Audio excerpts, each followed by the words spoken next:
16th Foundation Day of AIHSAYA. I am Dr. Arpita Chatterjee, the ex-spokesperson, scientific spokesperson for the AIHSAYA group. I feel very privileged to be given this honor for welcoming all of you on today's platform. AIHSAYA, which stands for All India Homeopathic Student and Youth Association. It is the largest student and youth association of India's homeopathic community. In the year 2009, on 31st October, it was founded. Today is the 16th anniversary of its foundation. As we gather here, it has a single motto, and that motto was to give strength and vision to service, to serve with dignity, to give hope to our nation's health, and to make sure that homeopathic community move forward with dignity and pride. And with this vision, today AIHSAYA has been working for the last 16 years. Its members throughout our country are making sure that this vision is taken forward. It has one single motto: united we stand and divided we fall. Today, as we celebrate it in three phases. The three phases, let you understand what it is. In phase one, our members of AIHSAYA throughout India, starting from Kashmir to Kanyakumari to Gujarat to West Bengal, our members have been doing free medical camps for the needy, for the destitute, for the people who are on the roads, for the people in the orphanages, and for the people and sick and abandoned in the old age homes. We have been doing this for the last few days, and it's still going on. That was the phase one. Today is the phase two, the virtual event, where we have gathered together with the theme this year of Nari Shakti.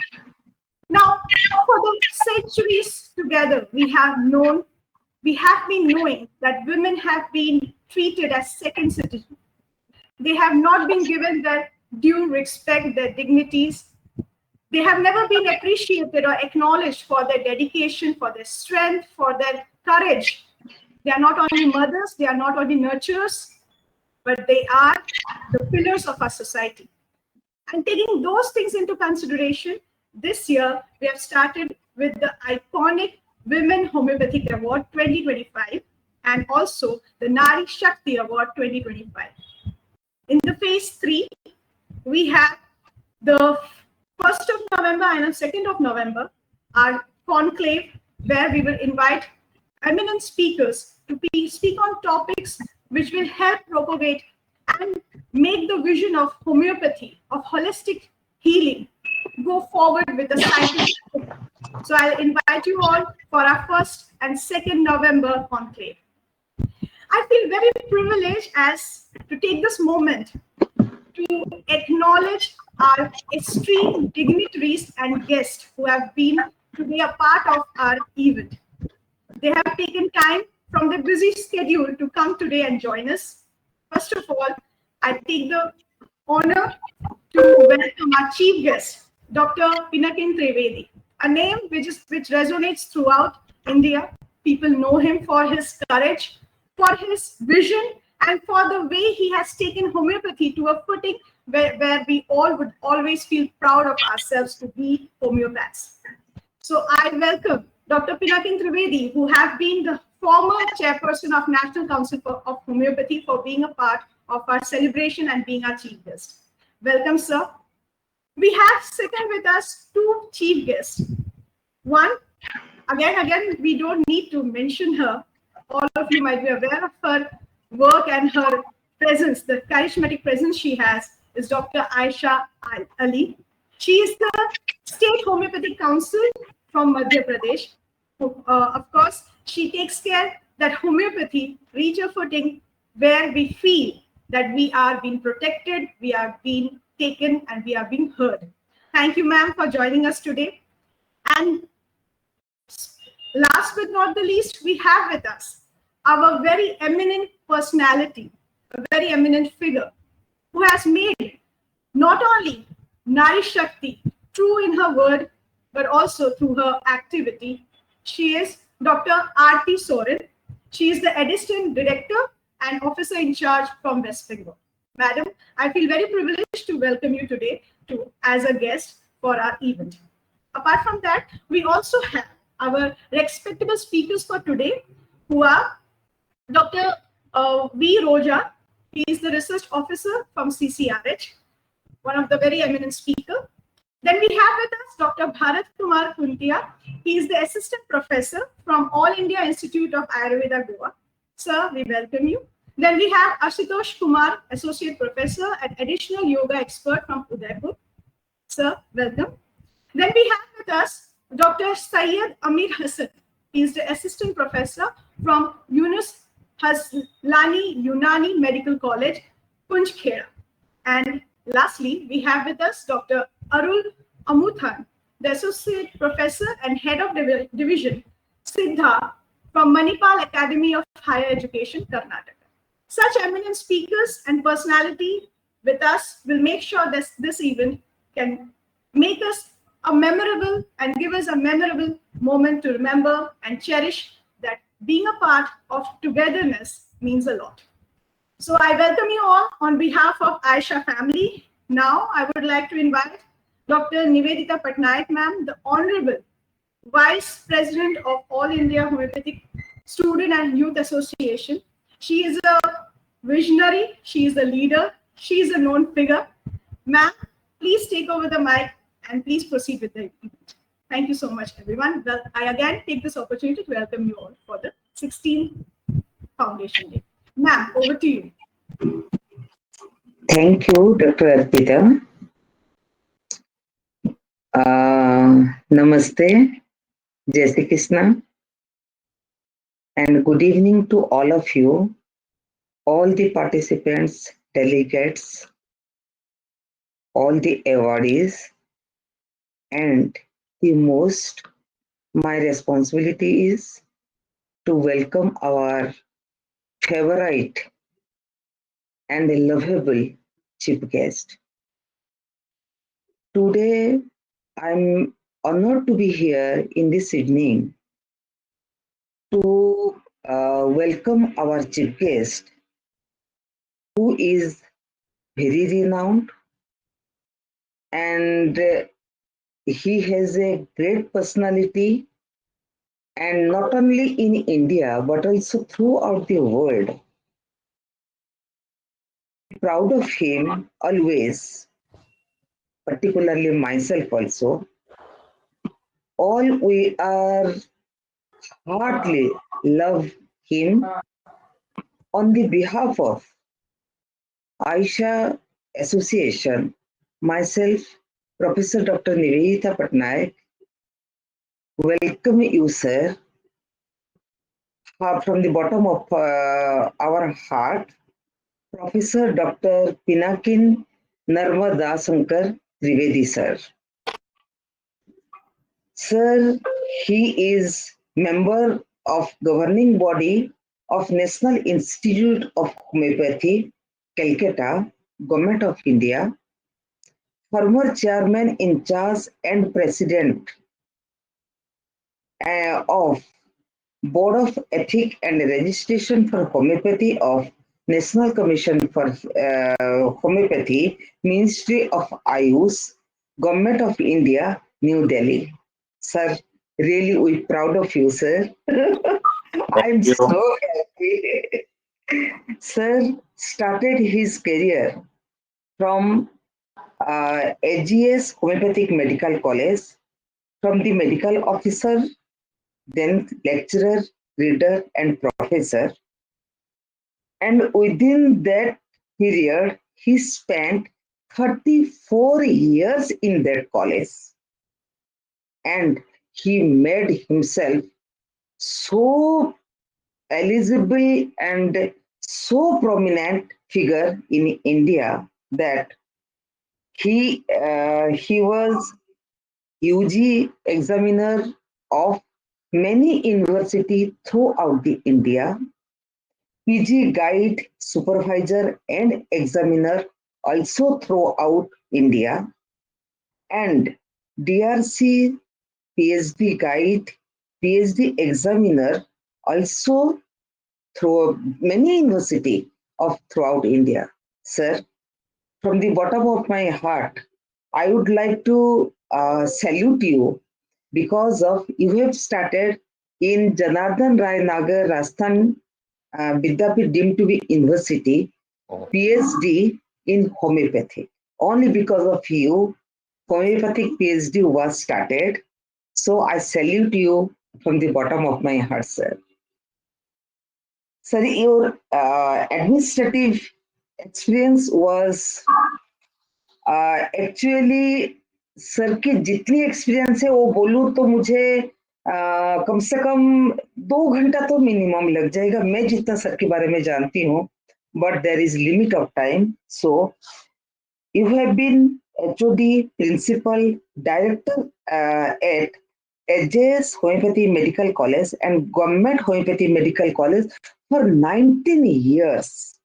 Just beyond the limit I can't think because of chair के लिए कुछ भी हो सकती है and you have been HOD principal expert special assignment government homeopathy medical college Bethali Sidhapur Gujarat for 2 years chairman of board of study dean of faculty member of finance, academic, and executive councils at HNGO for 22 years. Sir आपने कुछ भी line छोड़ा नहीं ना बस यार एक line में आप रहे हैं sir you have been uh, member now you are member of National Council for Homeopathy since last 4 years chairman PG Education Committee, member Finance and Education Committee, member of Central Council of Homeopathy for 16 years. Sir, matlab hats up to you. You have been President, Examination and Inspection Committee Chairman and a member in the State Homeopathy Council of Gujarat for 12 years. You are life member of State Hamai and ex-vice president of State Hamai, NEC member of Hamai. And you started your practice from 1986 to till date, and you are a very good practitioner and a renowned practitioner. If anybody will search in Google, Dr. Pinaki sir, sufficient, you will find everything, including his chamber.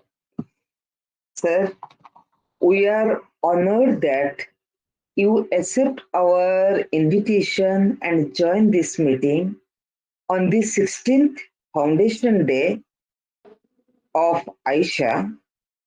Actually, when it was started, that time it was just a child. Now it is the largest homeopathic association of India. Sir, from this largest association of India, proud of you and welcome you. Just you enlighten our evening. You make our foundation day because of you.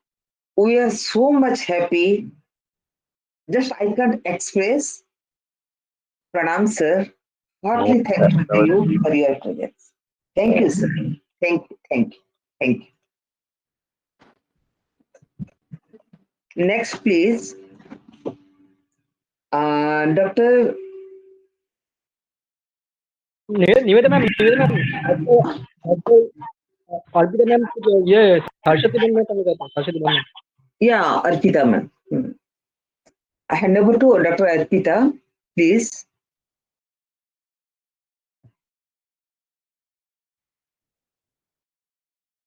के बुलाइए Thank you so much, ma'am. And it was really enlightening, and I have no words to explain how you have beautifully introduced all our guests today. And really, I feel proud that they have joined us. Now, as we know, for every event to start, it has to be always with the reverence, with the remembrance of the Almighty, the one who is making sure that we are here today.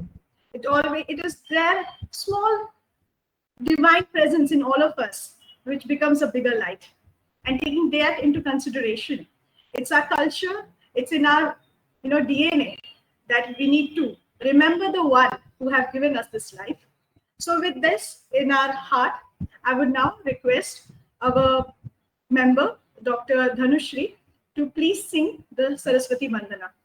Dr. Dhanushri. Yes. Namaskar. Am I audible?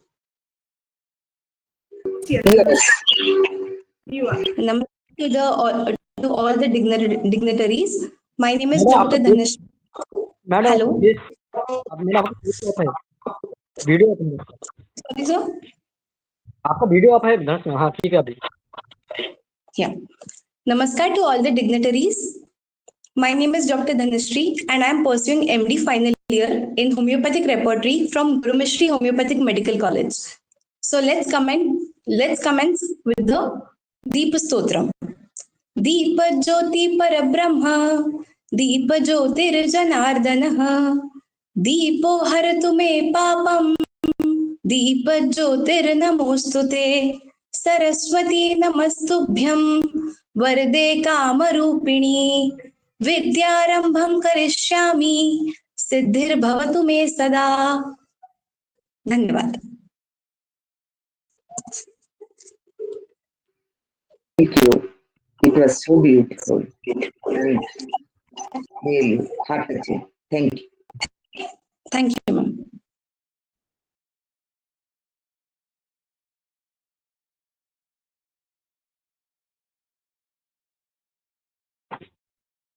Doctor Nivedita ma'am special guest Ayesha ma'am है Dr. Arpita, to introduce Dr. Aisha Ali ma'am. Are you audible?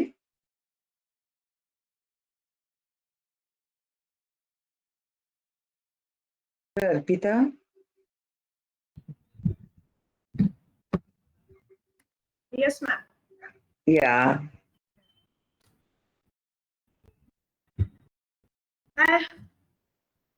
Namaste. After the divine Vandana, let's move forward. And let me talk to you about the little personal touch which I have about Dr. Aisha Ali ma'am. At the level of her personality and the way she has achieved, that is being known to everybody. But I remember her from a very personal account. I will let you know that I know Aisha ma'am through one of the very small sessions which we had. I think it was in the year 2020. She was the chief guest, and probably she liked my session. And after that, ma'am was so very courteous. I remember till date that she called me up, Dr. Aisha Ali ma'am. She called me up and she told me that, "Beta, you are doing good, and you should continue what you are doing." And I had no idea whom I was talking to. Then the host of that program, she called me up. She rang me up and said, "Ma'am, you would be very surprised. You don't know who you're talking to." And I said, "I really don't have an idea, but I know she was the guest." And she told me she's one of the leading personality, a leading homeopath, a person who has made sure that homeopathy needs the voice, and she's that voice. She's the registrar and of the State Council of Madhya Pradesh. So I was, surprised. A person of such big order, of such big, status, not getting, just a simple PhD student, a scholar, and she just takes that number from somebody, calls her up just to congratulate. And this one small gesture of her was such till date, it's been 5 years now. I do not know even madam remembers or not. But that simple gesture, humble gesture of hers made sure that I feel always motivated. Whenever there is that single doubt we all have, that a doubt of self, that can we do it. But then that one incident remembers, I keep on remembering that, yes, ma'am had called me, she had told me I need to carry that forward. So Aisha Ali ma'am had that charismatic persona. She is that wonderful person who has made sure that homeopathy is not only being heard, but the new generation is also being pushed forward to take that legacy forward. I feel very privileged that I know her, a little bit of her, through that conversation. And I feel proud that today she has been a part of this event. And I look forward to it, that she continues to support the vision of Aisha, the vision of hers, which is to make sure that homeopathy, the holistic healing, has a better footing, a better progress towards more scientific community. It is being accepted, it is being honored, and it is being given the due dignity that it's required. Ma'am is the true spirit of the Nari Shakti, for which we stand today, the theme of our event today, and she is a true legacy to that. I feel very proud and privileged to have her with us today. Ma'am, thank you for joining us. I do not know whether you still remember that event or not, but for me, that has been a very inspiring and heartening event. Thank you, ma'am, for joining us today.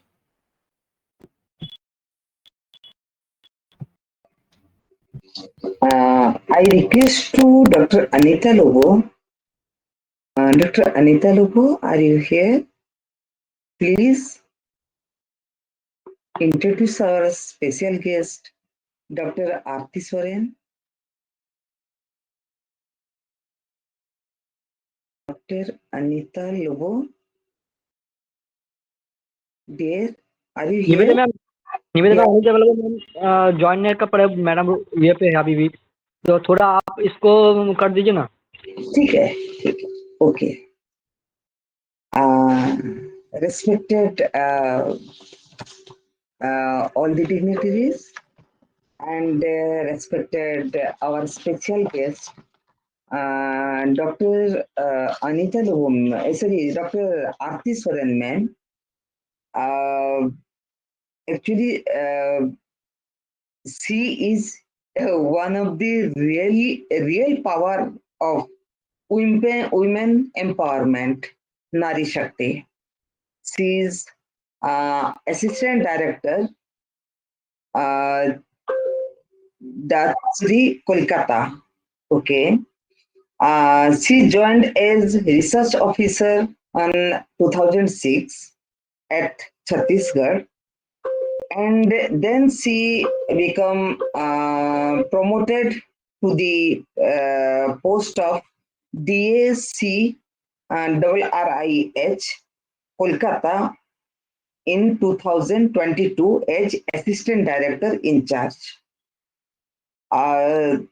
She had completed her BHMS from Dr. Bhimrao Ambedkar University, and she has very interested in research, publication, and administrative work.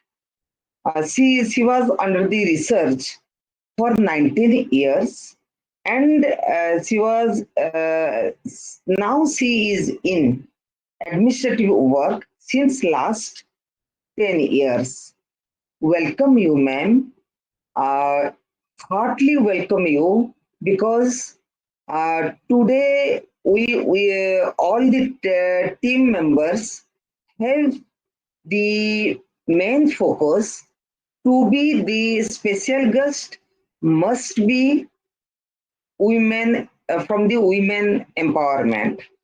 Ma'am, we proud of you. Within very few years, you have achieved a very high post. It shows you must be very intelligent and very active, along with very I mean, in homeopathy, it is usually known as very systematic way. You must have your works. So We're proud of you, ma'am. Heartily again welcome you on the behalf of AIHSAYA team on the 16th Foundation Program. Welcome you, ma'am. We love you. Okay, thank you. Bye.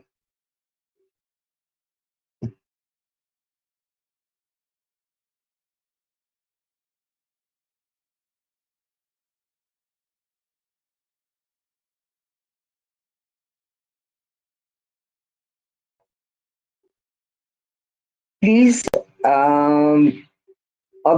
start the.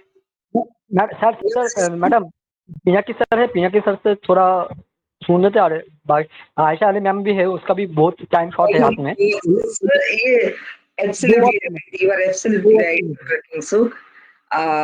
Pranam sir. आ रहे Please. थे Ayesha ma'am से, सुन लेते दो word. मतलब humbly request है, please sir आप few words में हमें ब्लेस कीजिए कि हम आगे कम से कम आपके रास्ते में थोड़ा बहुत चल पाए, please sir.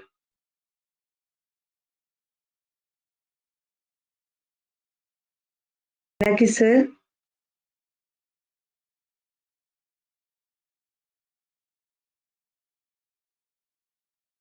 Sir am I audible? Yes ma'am, you Audible.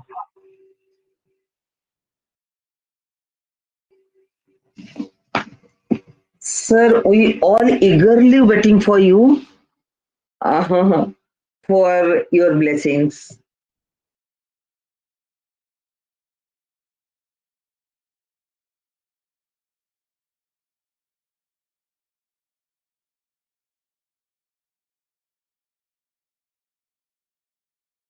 Sir, are you audible to me?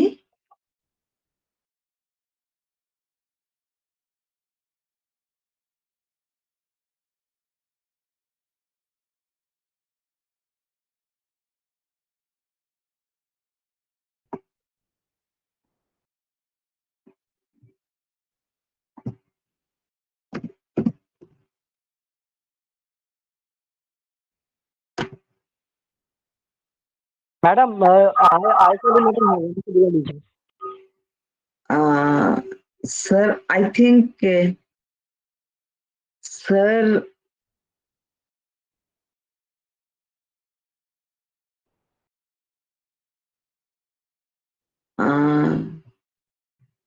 Ma'am, I think sir left the meeting. yeah, because of his name is not available. Okay, He is not then visible on the screens, ma'am. So, yeah, shall we continue with our program, ma'am? absolutely. Now, Okay. just we have to start our AYUSH session. And I think our first speaker is Dr. Devadatta Naik. Actually, he is very sick. He is very sick with fever and upper respiratory problem, with hoarseness first, unable to speak. Even after that, actually, Dr. V. Rosa I have prepared to Dr. V. Rosa. Actually, she is also first scientist of CCRH. I have requested her to present, but Dr. Devadatt, even after ill health, he told me, no, I'll present my paper. So, Dr. Madam doctor king से बोल रहा है ma'am, बोला कि Ayesha Ali madam line पे है, थोड़ा Ayesha Ali madam को बोल। अच्छा, ओके, ठीक है। Doctor Ayesha Ali ma'am, it is our humble request, please ma'am, bless us with few words. We are waiting for you. Please ma'am.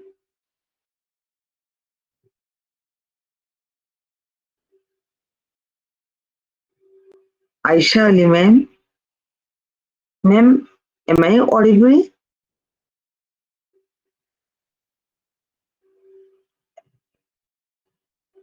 Ma'am, am I audible?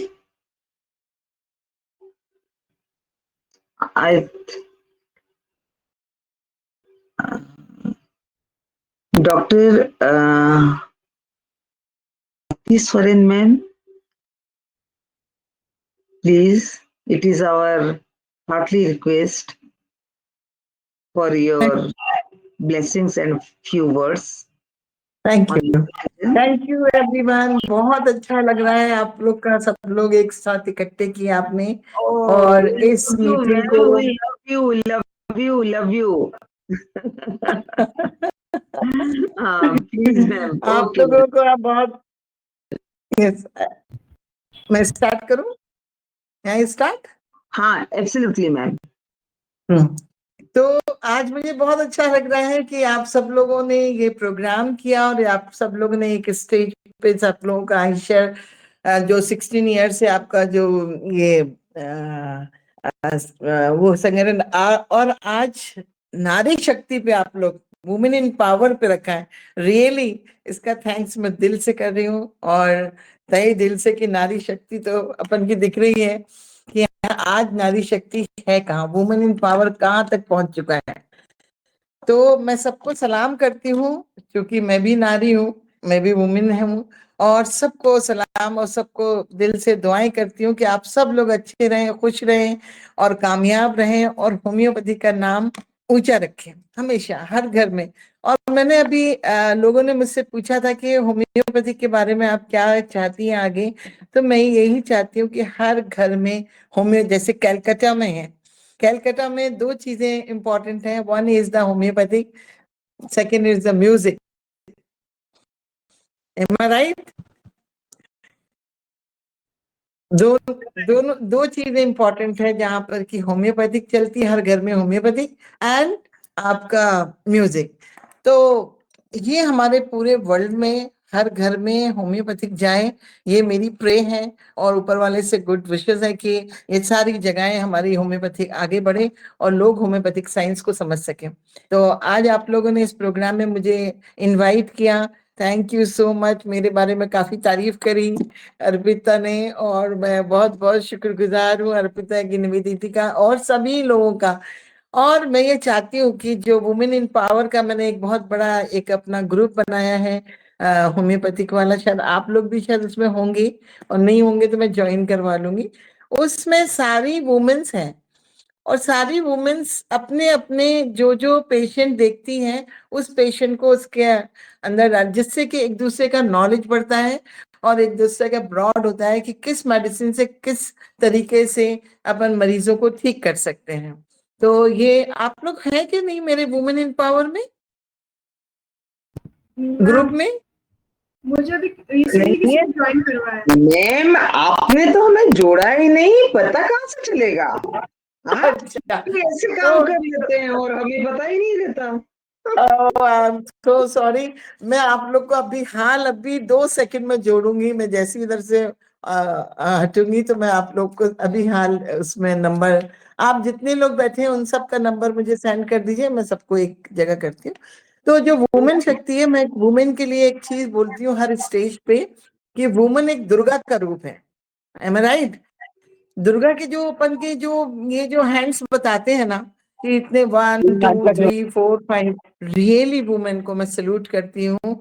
और हर ऑफिस में देखती हूँ मैं, चूंकि मैं एक विंध्याचल भवन में, एक बल्लभ भवन में जो मध्य प्रदेश शासन का सबसे बड़ा ऑफिस होता है, उस ऑफिस में वर्क करती हूँ। तो जो वुमेन्स उसमें काम करती हैं, रियली मैं उनको जब भी मिलती हैं तो बड़े प्यार से मिलती हूँ और उनको सल्यूट करती हूँ कि देखिए औरतों से ज्यादा काम कोई नहीं कर सकता। आई एम सॉरी टू से मेल के लिए, जो वो मेल होते हैं उनके लिए तो सिर्फ यही रहता है कि वो बच्चों को देखना, घर के अपने पैसे को फाइनेंशियली सपोर्ट करते हैं, उनका भी कोई बहुत बड़ा योगदान रहता है एक फैमिली के लिए। लेकिन जो वुमेन होती है उसके लिए बहुत सारी चीजें होती हैं, फैमिली होती है, घर होता है, अपना ऑफिस होता है, बच्चे होते हैं, उनको आगे बढ़ाना होता है। तो ये एक वुमेन की शान है जो एक वो पूरे होल वर्ल्ड को लेके अब सबको लेके चलती है। तो हम वुमेन इन पावर का मतलब ही यही है कि देश में अगर महिलाएं आगे बढ़ेंगी, आदमियों के साथ कंधे से कंधा लगा के आगे बढ़ेंगी और अचीव करेंगे, हर चीज को एक गोल बनाएंगे कि हमको ये अचीव करना ही है, तो उनमें बहुत बड़ी शक्ति होती है, वो उसको अपने अचीव भी इमीडिएटली कर लेती हैं। तो मैं आज जो आपने वुमेन इन पावर का ये प्रोग्राम रखा है, उसके लिए आप सबका मैं शुक्रिया अदा करना चाहती हूँ, और ये कहना चाहती हूँ कि एक दो लाइनें हैं कि इस दुनिया की शान है नारी और जीवन का आधार है नारी। इस दुनिया की शान है नारी और जीवन का आधार है नारी। जीवन की परिभाषा है नारी और जगत जननी महान है नारी। एब्सोल्युटली राइट, मैं सचमुच कह रही हूँ, इतना एक्सपीरियंस है मुझे जिंदगी का। मैंने महिला थाना जो इंडिया में किसी ने नहीं, पहला, आई वॉज द फाउंडर महिला परामर्श जो थाना खोला था, आई वॉज द फाउंडर। तो भी महिला टूट रहे थे, उनको जोड़ा। तो ऐसे बहुत सारे काम किए हैं मैंने, जो बड़े बड़े काम हुए हैं। और मैं आप लोगों से भी यही कहना चाहती हूँ कि आप होम्योपैथिक फील्ड में हैं, तो होम्योपैथिक फील्ड में भी अपन बहुत आगे बढ़ सकते हैं, अपना नाम रोशन कर सकते हैं, अपने देश का नाम रोशन कर सकते हैं, अपनी फील्ड में अपना नाम रोशन कर सकते हैं, जैसे किया, जैसे अपन चल रहे हैं। और आप लोग तो अभी छोटे हो, तो अभी तो बहुत आगे बढ़ना है आप लोगों को, सबको, है ना? तो बहुत आगे बढ़े और बहुत इस फील्ड को ऐसा बनाए कि रियली, क्योंकि मैं अपना बता रही हूँ, एक अपना छोटा सा एक केस बता रही हूँ कि मेरी दोनों किडनी जो है ना, 2008 में दोनों किडनी फेल हो गई थी, 2008 में। बड़ा मराइकल केस है, और मैं आप सबको इसलिए बताना चाहती हूँ कि ये मेरा खुद का केस है। मैंने एक वेवरॉन इंजेक्शन लगाया था बिकॉज मुझे फीवर आ रहा था। ये केस बहुत अच्छा है। और वेवरॉन से रात में मैंने इंजेक्शन लगाया क्योंकि मुझे बहुत फीवर था और बॉडी एक था। तो मैंने रात में एक वेवरॉन घर में रखा था, मैंने कहा क्या करें क्या करें, तो वो मैंने लगाया और दूसरे दिन मेरा घबराहट शुरू हुई, जी मतलाना शुरू हुआ, और जब मैं एडमिट हुई तो 12 क्रेटाइन हो गया और ब्लीडिंग शुरू हो गई यूरिनेशन में, और फीवर 106। तो डॉक्टर ने बोला 7 दिन तक तो काफी उन्होंने मेरे ऊपर सब चीजें आजमाई, लेकिन मालूम पड़ा ब्लीडिंग कंटिन्यू रहा, फीवर कंटिन्यू रहा, और क्रेटनाइन कंटिन्यू रहा। तो डॉक्टर ने कहा आप अपनी फैमिली में बोल दीजिए कि आप जो है 7 दिन के अंदर आपकी डेथ हो जाएगी। मैं बहुत रोई, ये मेरा केस है पर्सनल। मैं बहुत रोई। डैडी मेरे एसपी रहे, बच्चे छोटे छोटे थे, तो मैंने कहा डैडी को बताएंगे वो परेशान, बच्चे हो जाएंगे वो परेशान। तो मैंने सिर्फ हस्बैंड को बताया और अपनी भाभी को बताया कि डॉक्टर ने सिर्फ 7 डेज का मेरे को टाइम दिया है। और जब मैं बहुत रोने के बाद जब मैं नॉर्मल हुई, मैंने कहा मरना तो है ही, कोई बात नहीं, मरने से डरने का क्या। तो मैंने क्या किया कि मेरी जो एक केयर टेकर थी बच्ची, उसको मैंने बोला कि तुम जाके ये मेडिसिन होम्योपैथिक लेके आओ। मैंने कहा मरना है तो कोई बात नहीं, दवाई ले लेते हैं। और होम्योपैथिक की दवा मैंने मंगाई, उसमें थी बर्बेरिस वल्गैरिस एंड कैंथरिस और हेमेमिलिस, ये मंगाई। और मैंने कहा तुम 10-10 बूंदे मुझे 15-15 मिनट में देना शुरू कर दो। आप यकीन करिए 10-10 बूंदे उसने 15-15 मिनट में मुझे दिए, और मालूम ये पड़ा कि 1 घंटे में मेरा फीवर गायब, मेरी ब्लीडिंग गायब, मेरा क्रेटनाइन डाउन हो गया बिल्कुल, और मैं बिल्कुल ऐसे हो गई जैसे अभी हूँ, एकदम नॉर्मल। तो होम्योपैथी का रिजल्ट ऐसे मेरे पास कई केस है, ये तो मैंने अपना पर्सनल केस बताया। मेरी बेटी का भी ऐसी केस था, बहुत अच्छा केस है वो भी, कि ओवेरियन सिस्ट हो गई उसको। मैं इसलिए बताना चाह रही हूँ कि आप सबको नॉलेज हो कि ओवेरियन सिस्ट भी कितनी जबरदस्त तरीके से होम्योपैथिक से ठीक हो सकती है। तो जब ओवेरियन सिस्ट हुई तो बहुत सीवियर पेन था, उसी का वेवरॉन इंजेक्शन रखा हुआ था घर में, तो उसको सारी चीजें लगा दी लेकिन उसका दर्द ठीक नहीं हुआ। आफ्टर ऑल डॉक्टर ने कहा कि मैडम, जिनको मैं राखी बांधती हूँ, योगेश जैन हमारे भाई हैं, उन्होंने कहा कि आपको ऑपरेशन कराना पड़ेगा बच्ची का। वो 10th क्लास में थी। मैंने कहा अब कराना पड़ेगा तो ठीक है। एक सर्जन ने बोला, वो भी बहुत बड़े सर्जन थे, हमने ऑपरेशन कराया। और मैं ओटी में ही थी, और जैसे ऑपरेशन को कट उन्होंने किया तो मेरे बेहोशी आ गई और मैं बाहर आ गई। और ऑपरेशन होने के बाद घर आ गए। घर आने के 20 दिन के बाद दूसरी ओवरी में पेन हो गया। बड़ा अच्छा केस है ये। दूसरी ओवरी में जब पेन हुआ तो मैंने डॉक्टर से बोला कि सर वो तो दूसरी ओवरी में बहुत सीवियर पेन है। तो डॉक्टर ने कहा कि आप एक काम करो कि वो दूसरी ओवरी का भी निकालना पड़ेगा। आप लोग समझ रहे हैं इस बात को? दूसरी ओवरी को भी निकालना पड़ेगा। तो मैंने डॉक्टर की डांट लगाई। मैंने कहा ये बताइए, अभी वो 10th क्लास में है, अनमैरिड है, आपने बोल दिया कि उसका ओवरी निकालना पड़ेगी। मैंने कहा अब मैं चैलेंज करके जा रही हूँ आपको। देखिए, कॉन्फिडेंस इज वेरी मस्ट। कोई भी महिला हो, कोई भी डॉक्टर हो, जब तक उसमें कॉन्फिडेंस नहीं होगा वो जीवन जी नहीं सकती, है ना? तो मैंने फौरन बोला कि नहीं नहीं नहीं नहीं, ये अब आपने जो मेरे को बोला है, मैं अपना 15 दिन के अंदर अपनी डिग्री फाड़ के आपके पास दे दूंगी। अगर मैंने बच्ची को 15 दिन में ठीक नहीं किया तो 15 दिन में मैंने अपनी बच्ची, मेरे पास पूरा केस है, 15 दिन में उसको सारी दवाएं देना शुरू करी। 15 दिन के अंदर ही, कई बार बोलते हैं ना कि जुबान में जो बोला वही होता है, तो मालूम पड़ा 15 दिन में ही उसकी ओवरी नॉर्मल हो गई। सब लोगों ने कहा उसके बच्चे नहीं होंगे, ये नहीं होगा, वो नहीं होगा। डॉक्टर से जितने गायनिक को दिखाया उन्होंने कहा नहीं नहीं मैडम, मतलब जल्दी आप शादी कर दी, नहीं होगा बच्चा।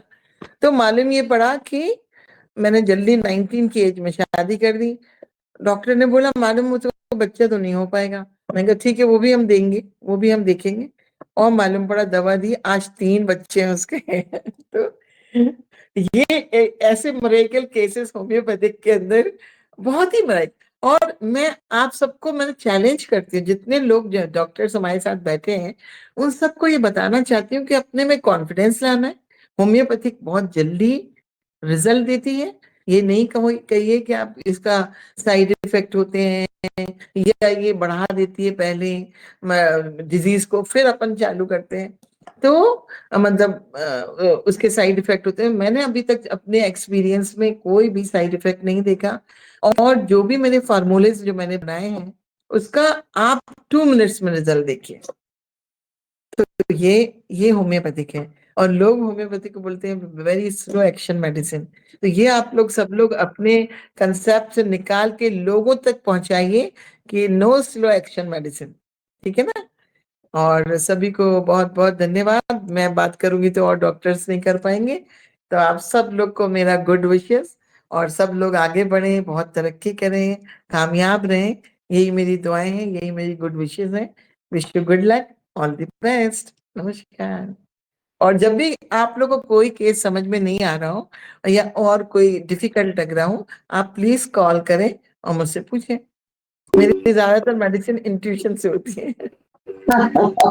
Thank you ma'am, thank you so much. आपकी इतना अच्छी अच्छी केसेस की प्रेजेंट आपने बताया। बहुत मेरे पास बड़े बड़े प्यारे प्यारे केसेस हैं। आप लोग कभी भी जब बहुत बड़ी करेंगे तो हम बहुत सारे केसेस सेमिनार सुनाएंगे। रखेंगे। आपकी ये सारी आपको बोलना ये ही है, मेरी सेमिनार ही क्लिनिक है, करेंगे। ये मेरी क्लिनिक है। तो इस क्लिनिक में मैं शाम को, आपने जब फोन लगाया तो मैं जस्ट ऑफिस से आई थी, इतनी टायर्ड, और मैं सुबह से वेट कर रही थी, अभी तक किसी का इन्फॉर्मेशन नहीं आया, तो मैं आके बस सिर्फ बैठी थी और आपने कहा मीटिंग अटेंड कर लीजिए। रियली सुबह से 9 बजे से निकलती हूँ, 10 बजे से, और अभी ऐसे ही हूँ आपके सामने। मैम ऐसे ही तो आप बहुत बहुत बहुत प्यारे हैं, बस। बहुत बहुत शुक्रिया आप सबके लिए। गुड विशेस, हैप्पी दिवाली आप सबको, और खूब आगे बढ़े। थैंक यू सो मच जिन जिन ने इसमें अरेंज किया, जो जो कांटेक्ट कर रहे हैं, और जो जो डॉक्टर्स बोलेंगे उन सबका मैं सुनूंगी। और सबको गुड विशेस, नमस्कार। Thank you ma'am, thank you so much. Ma'am, as I said earlier also, आप self doubt निकाल देते हो. Really, you do that, ma'am. You use that word confidence. You boost it, ma'am. Thank you so much. Thank you Arpita, thank you Arpita, thank you. बहुत मजा आता है जब बच्चे दूर दूर रहते हैं ना, अब हमसे दूर हो, जो मुझसे मिलके दूर चला जाता है तो भी याद रखता है। Thank you so much. Okay, thank you mister hero नीचे।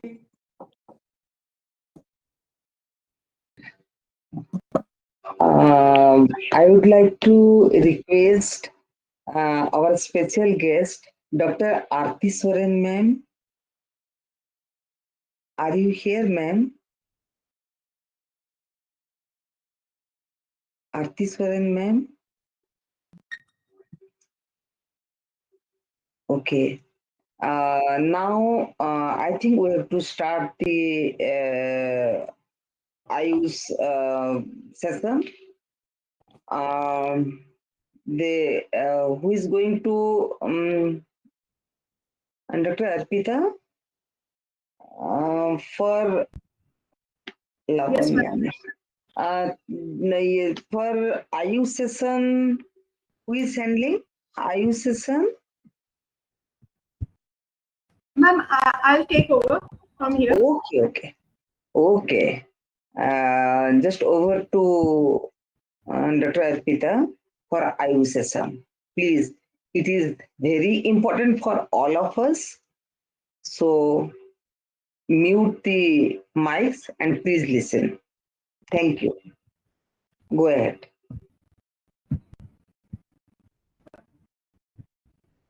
This part of the session would be actually handled by Dr. Lavanya, but currently she is a little busy, so I'm just taking over it for the time being.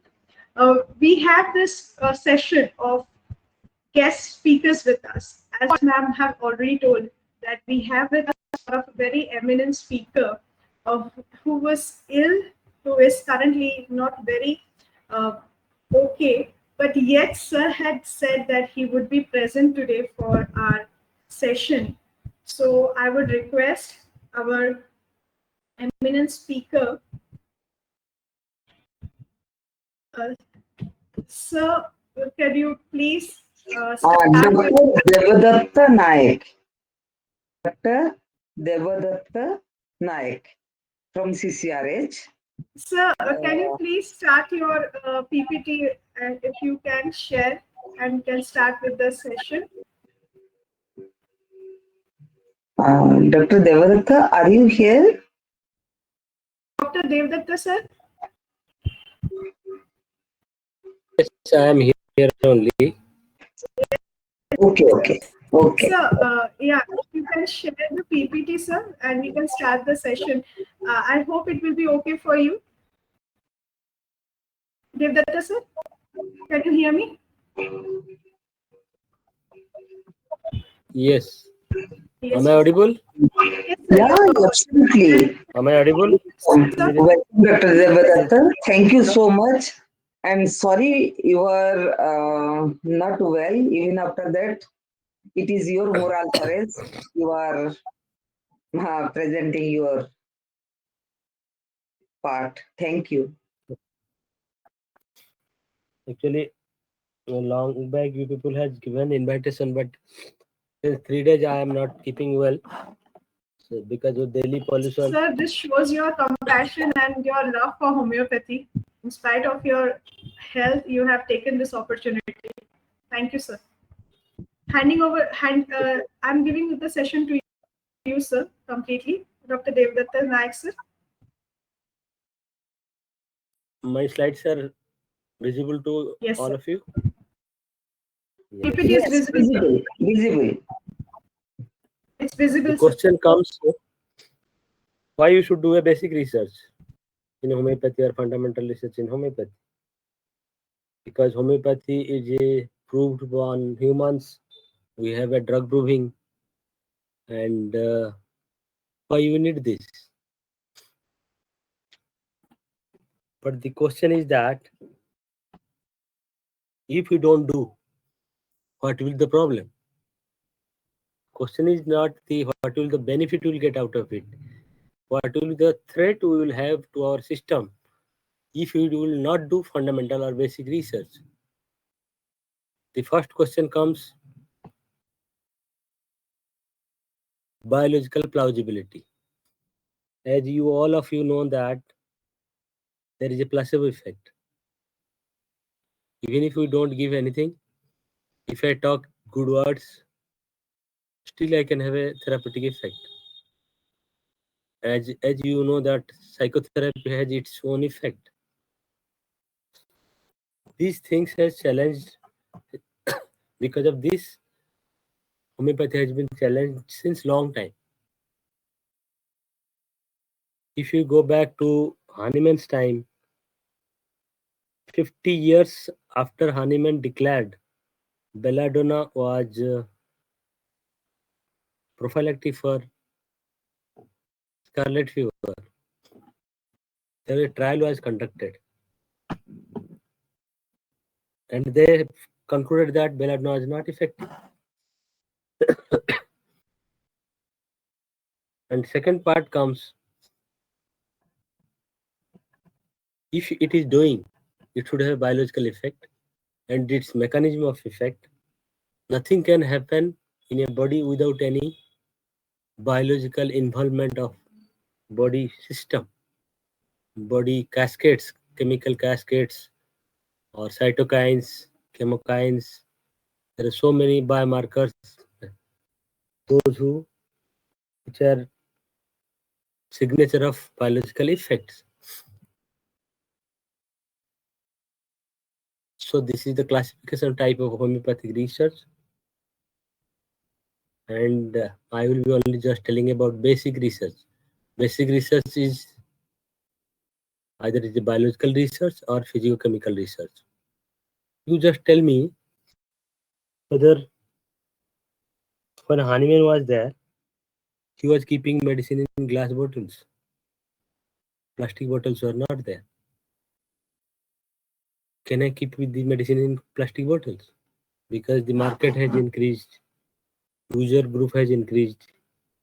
To maintain the supply chain, we need a sustainable bottles. Glass bottles may not be available in that large quantity. So I will use plastic bottles. Whether they will have same equivalent effect, medicine stored in the plastic bottles, they have similar effect as it was in glass bottles, but nobody has questioned. So far, we don't do research on that also. Because as you know, glass bottle is made from silica. Once glass bottles are medicines kept in glass bottle, there is a leaching of silica. That means your medicine has silica particles. But in case of plastic bottle, there are plasticizers. So automatically there will be plasticizers leaching into your medicine. And when it comes to electrical properties, glass bottle electrical property is different, plastic bottle electrical properties are different. So such type of things to make standards, how to store, which container to store, what will the effect of the container on the medicine. We need to have physiochemical aspect of that container, and we should study it. Second part comes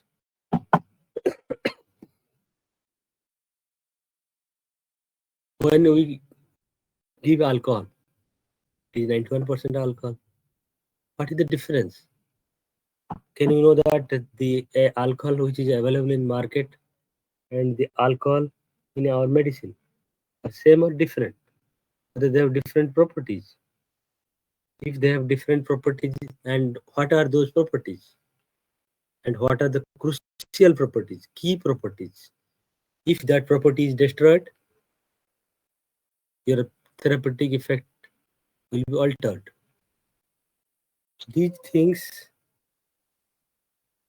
these questions can be only answered by a basic research. It cannot happen through a clinical research.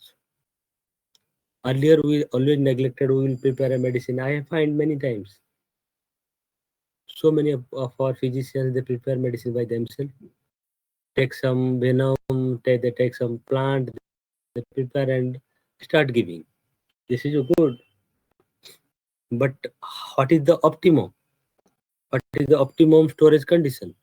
What is the optimum container? Glass, plastic, steel? Which was the better one? And what is the optimum temperature to store the medicines? In Jaipur, Rajasthan, in summer season, it is 40 degrees, 50 more than 50. In Jammu Kashmir, it is minus below the freezing temperature. Does it affect our therapeutic effect of our medicines? We don't know. But that questions can be only answered by a basic research. Other than that, no research can answer these questions. This is just to give an idea that how science moves. Basically, in other system, they start with basic research, then they go to a translational research, and then to clinical research. But ours is different. We started it as a homeopathy started as a clinical science, like we started using in clinics. Like Hahnemann started, he did a drug proving, then medicines were given to the patients, and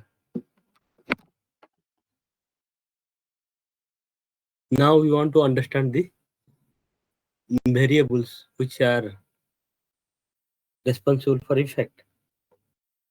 But this is not an easy job. As you know,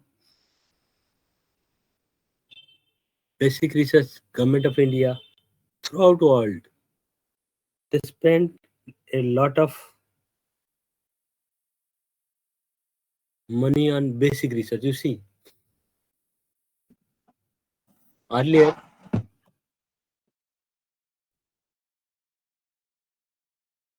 in case of mobile, let us take it a mobile. The mobile technology, when it started with it very differently. And every company, those who want to take market share, they have invested in their basic research. They developed how best they can satisfy the customer. That comes with lot of basic research, its applicability, its how user friendly. Other than that, we will see radiation. Everybody know about the radiation. We are afraid of radiation, but we use the radiation for therapeutic effect also. Treating our cancers, we use therapeutic radioactive iodine, radioactive many other elements for our cancer treatment. That is only possible through a basic research. That means when we come to know there is a reaction between phosphorus and sulfur, we don't know how to handle it. But now you see, we have a matchbox. If the fire is under our control, this is the minimum thing we should know. Is basic research could make it possible how to make things usable and how to understand the things and how to modulate the things. Similarly, you can come to know COVID vaccine, COVID. This is only possible because the basic research has gone far beyond, and we can utilize those knowledge very quickly. Earlier, it is very difficult, few places you can do a genomic sequencing, all these things. Now, it become a very common phenomenon. Everybody knows there is a sequencing they're doing. And I will tell simple things. C-reactive protein, many people are not knowing. Now everybody knows I should do what is it after COVID. Real-time PCR is a very common phenomenon. Everybody knows I'll do RT-PCR.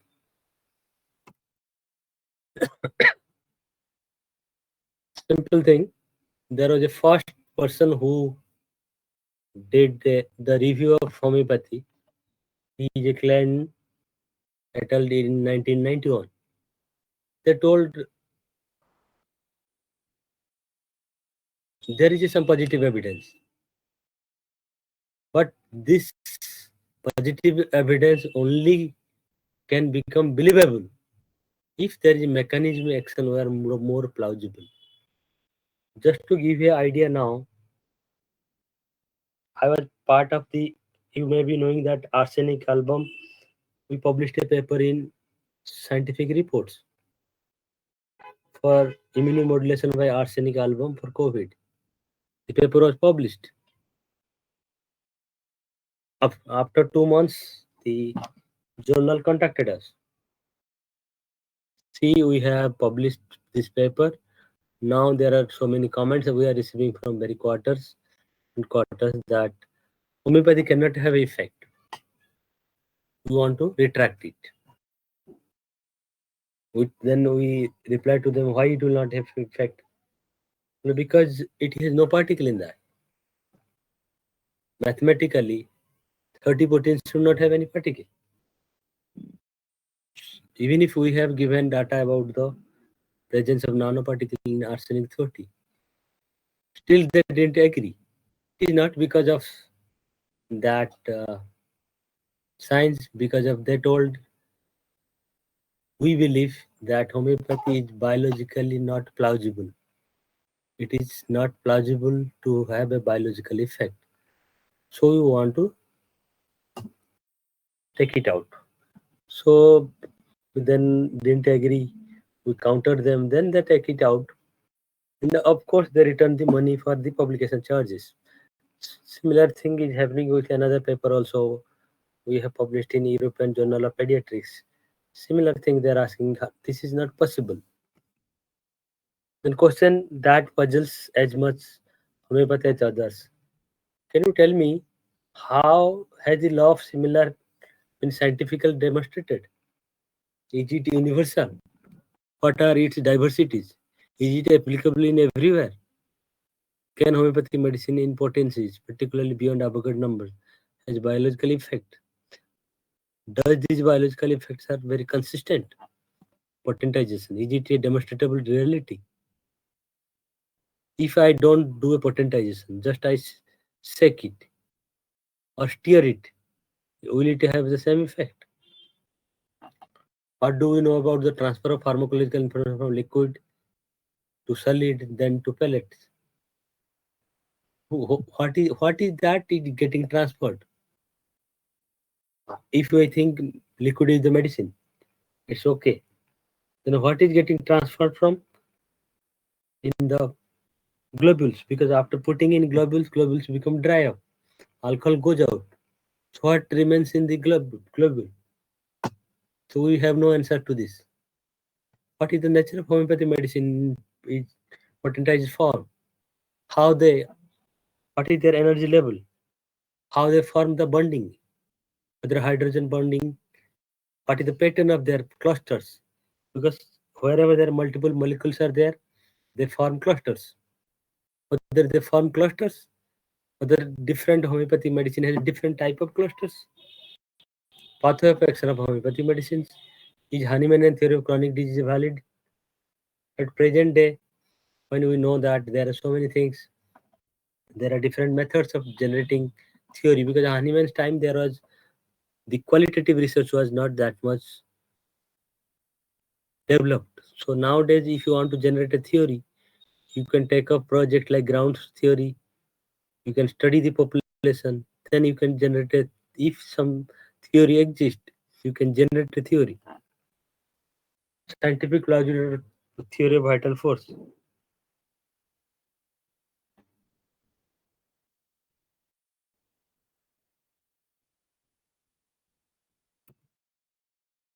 I find this one of the earliest, maybe many people may be knowing on this research on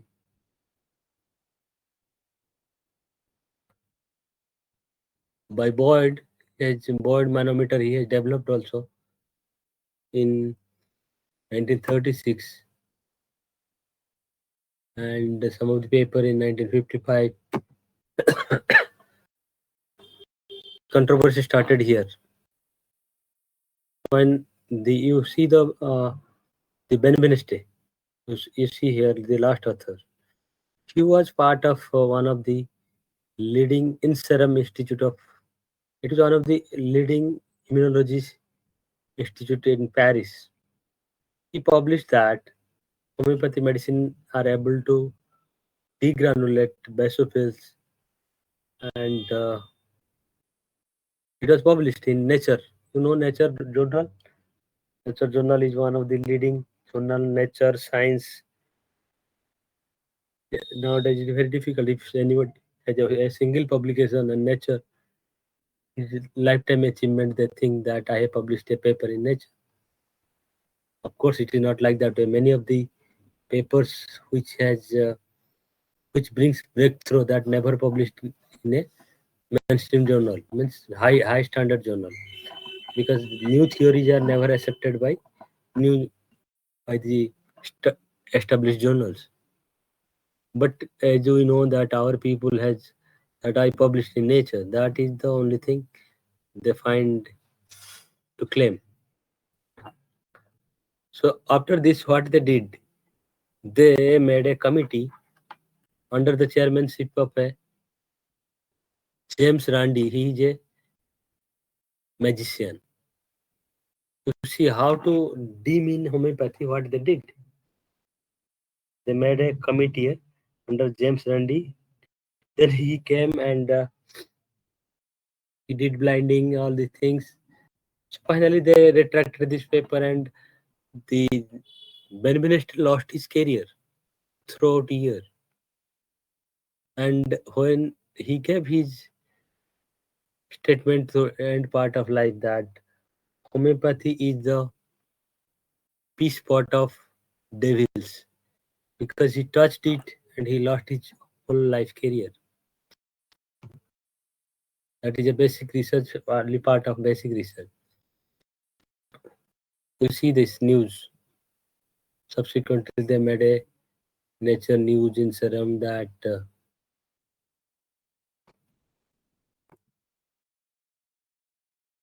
basic research is laboratory-based research is near equivalent to, you can see, your laboratory-based research near equivalent to your randomized control trials.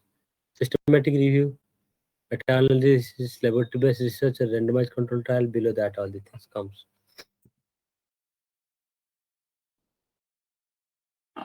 But for homeopathy, what happens? We are doing a reverse pharmacology. Our medicines are already 200 years old. We are not. We just want to understand their biological effects, biological mechanisms. Usually, the first part you see, this is for standard model for drug discovery in allopathy. Second part, this blue color, that we do for CAM or homeopathy. We have our clinical practice. Now we want to understand its safety, yes, comparative effect, component effect, efficacy, and biological mechanism. This doesn't mean that in homeopathy we have not done anything. I am just telling it is 2015 data because I could not update during the 2-3 days. 2,138 experiments has been conducted in various fields.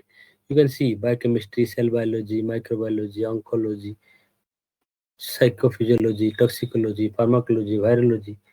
And I am sure from 2015 till during 10 years, at least in India, we have conducted more than 100 research on basic, because I was dealing with the collaborative and fundamental research in CCRH. We have done many projects on this basic research in with all. You can name the institute, we have a collaboration, like all the IITs, all India institutes. We have universities, many things we have done in throughout India. At least we have more than 100 institutes, mainstream institute are taking a project with homeopathy. Just to remind you, when in 2011, when I was given this, we have to look for who will take the research. Nobody was coming forward. Now, yesterday was the meeting, our scientific advisory committee. The PIs, they are basically from very renowned institutes like ILS. This is a DBT institute. DBT means Department of Biotechnology Institute. This is Institute of Life Science, one of the leading life science institute in India. They are coming forward to take up the project. There are so many things like ICGEB, that is the International Center for Genetic Engineering and Biotechnology, that is the International Institute. They are coming forward to take homeopathy research. So technically what happened during last 10, 12 years, we have changed many scenarios in India at least. People are coming forward and taking homeopathy because there are so many publications came in various good journals also, though we are still facing problems. You can see basic research has been done in different models, mostly on animal models, fungi, microbial, anything.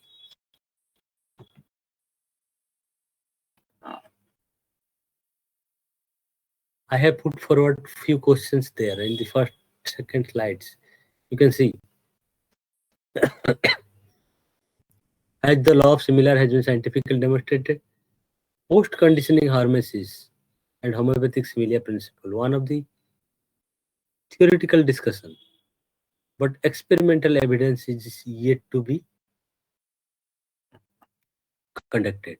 But there is some theoretical and similar scientific phenomena exist, like similar principle and post-conditioning harnesses.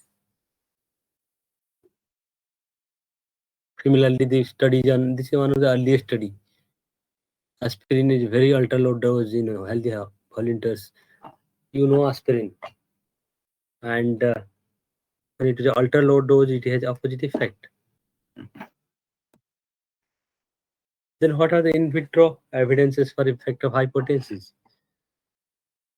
In one of the systematic, as you know that there is systematic reviews.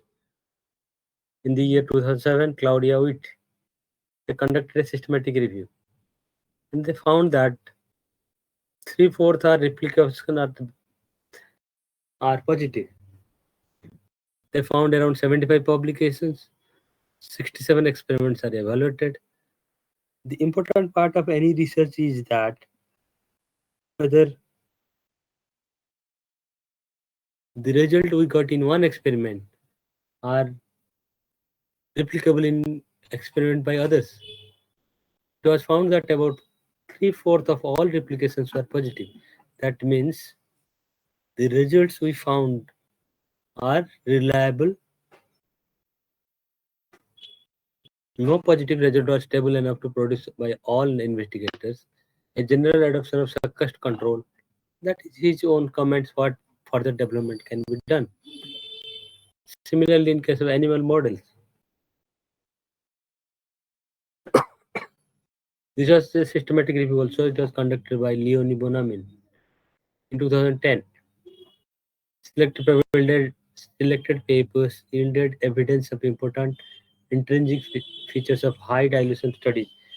Altogether, this says that ultra high dilution, that is homeopathy medicine, has a systematic effect in animals, in animal models, and it high dilution seems to stimulate the restoration of stable state. That means it brings back the homeostasis in the disease model so that body takes care of remaining part. Then what about the plants? Phytopathological models and field trials. Similar thing. We have homeopathy has its effect in the phytopathology also in plants. Even healthy plants. Because as you know in agro-homeopathy it is a growing area. In healthy plants, if you can avoid pesticides, avoid chemical fertilizers, homeopathy can be alternate to that, and organic farming can become more easy. This is one of the study on physicochemical aging effect. Experimental evidence of stable water nanostructure, extremely dilute solution at 100% temperature. That means the particular nanostructure, there are two different things. Structure is of molecules. Water molecules are forming nanostructures. So they find that when we prepare medicine, they have nanostructures are being formed by stable water, and they remain sustainable and under standard pressure and temperature. Maybe this is the structure which is transferring the pharmacological information from medicine to biological system, that means humans. You can see what is the role of trace element by the preparation and influence content. What I already told to you. Homeopathic container has its own effect on your medicine. But we are very negligent. So far I didn't find. Of course now BIS has taken up to make standards. What should be the standards for plastic? What should be the standards for glass? What should be the standards for globule? Similarly, exposure to physical factors and homeopathy preparation. Whether there is a effect of physical factors on the homeopathy medicine like temperature, UV, all these things. It has significant effect on that medicines.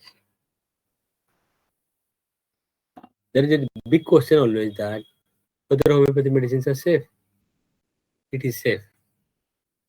Here, All India Institute of Medical Science, Delhi, they have conducted this study. I think I was a part of that.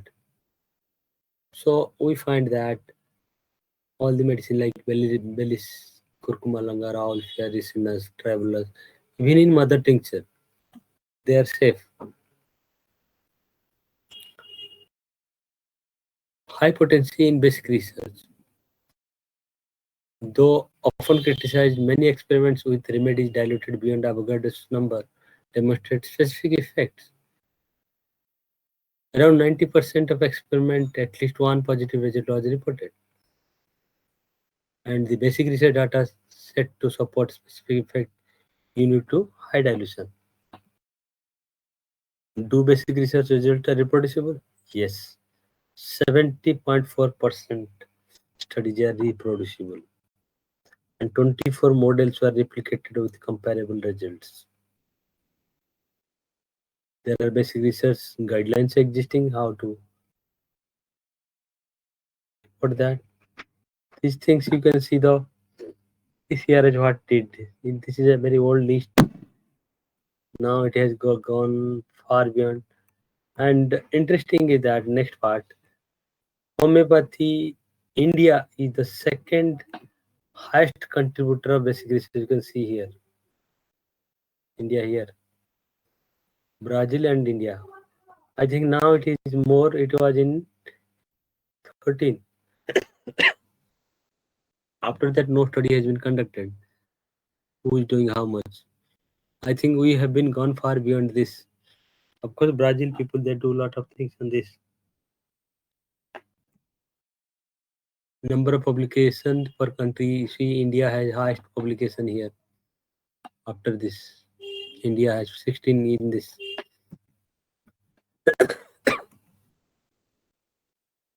These are some studies just for your knowledge. I'm showing that how many basic research papers are published. This is in cancer. It is published in mainstream oncology reports, mainstream cancer journal.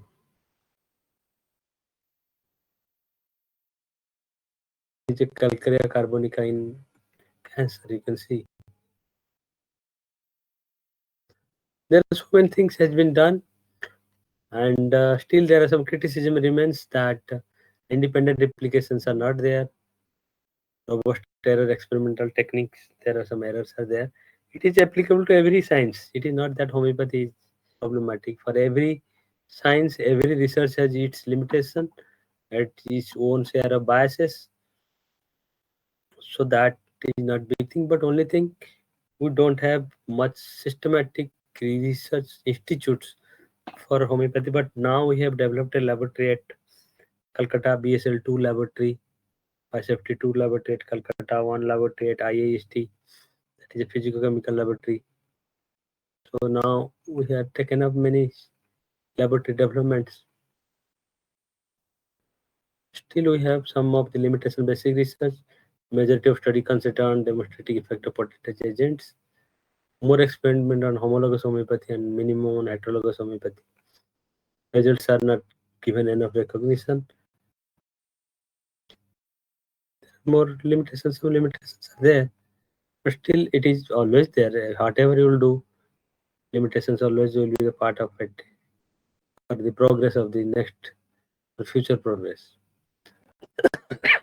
To end this, any fundamental research into homeopathy has to address the problem of apparent information transfer and information storage, as well as subsequent mechanism of transfer to a physiological system. If we can make all the bits together, then we can become more popular. Thank you. Thank you all.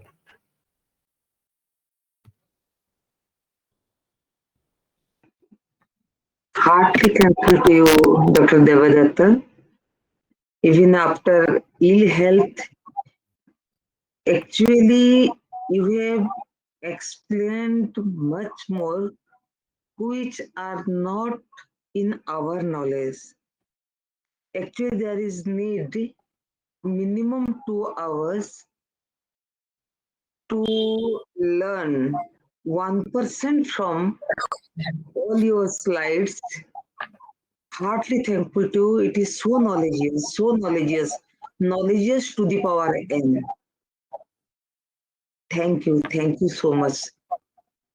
Okay. Sorry for the inconvenience, but Not useful. you are too good, dear. You are too good. Proud of you. So Thank proud of you. Thank you. Really, you have done much more research. Actually, we don't know about that. It is our loophole. We don't know about that. But I was seriously observed everything. Oh my God. Oh, how developed homeopathic is now, but we are 200 years back. We are means myself also. Thank you so much to update the homeopathy. Thank you so much, dear. So Thank you. proud. Thank you. Okay. And I request to Dr. Arpita for next speaker. Thank you, ma'am. So, Devadatta sir, it was a wonderful session, and because I am also a professor in the field of pathology and microbiology, somewhere whatever you were saying resonates, because I remember when we were a student, there was an article in Lancet that said homeopathy is not science, but that is what we need to prove, and you have shown us through all the different high dilution and all those research papers, potencies and all, that we just are not able to use the terminology at times, or we are having the lack of knowledge to represent ourselves better. So that's why, people like, as you said, a magician was taken in to prove that homeopathy is not a science. So this shows that people can go to any extent when something has real power. So I have just one more minute I'll take of yours. I'll just say homeopathy is the second most used therapy in the world. And it is all because people who have been using homeopathy. It's not because of the doctors. It's all because of the patient who have got cured, who have been able to get result. Because in most of the countries,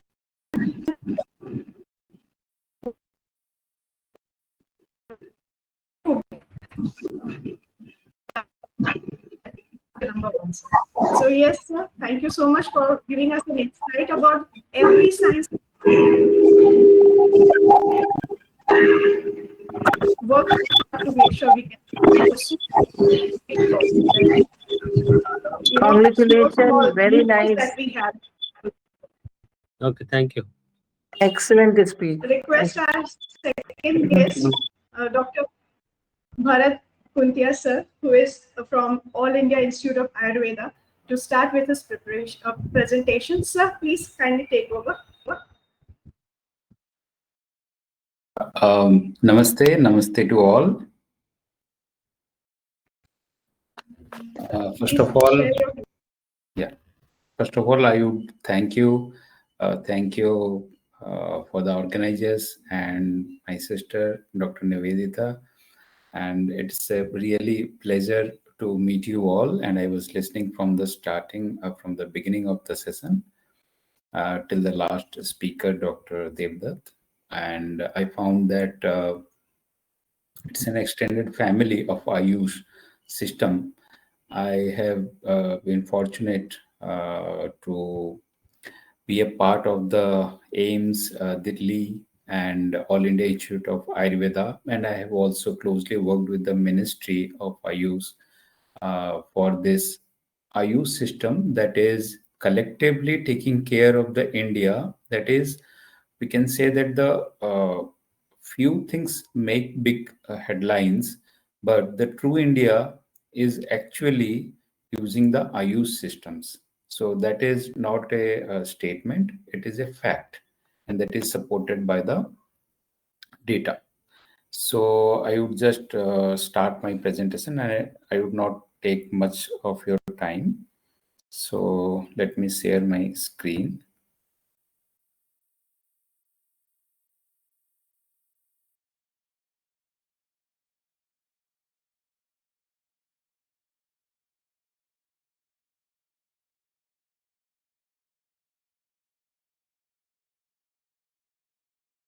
Just a second.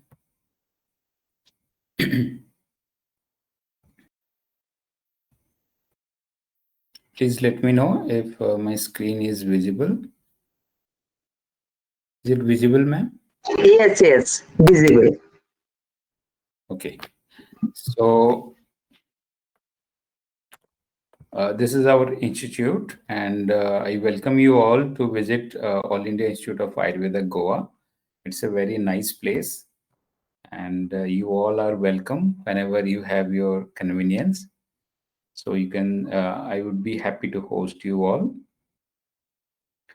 So coming to my topic, this topic is very pertinent in today's era, at mental health, because the data from NIMHANS and the other national studies is showing that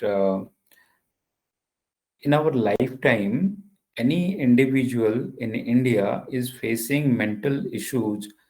13.7% of the population are facing these issues. And currently, the prevalence goes up to 15% among the adults.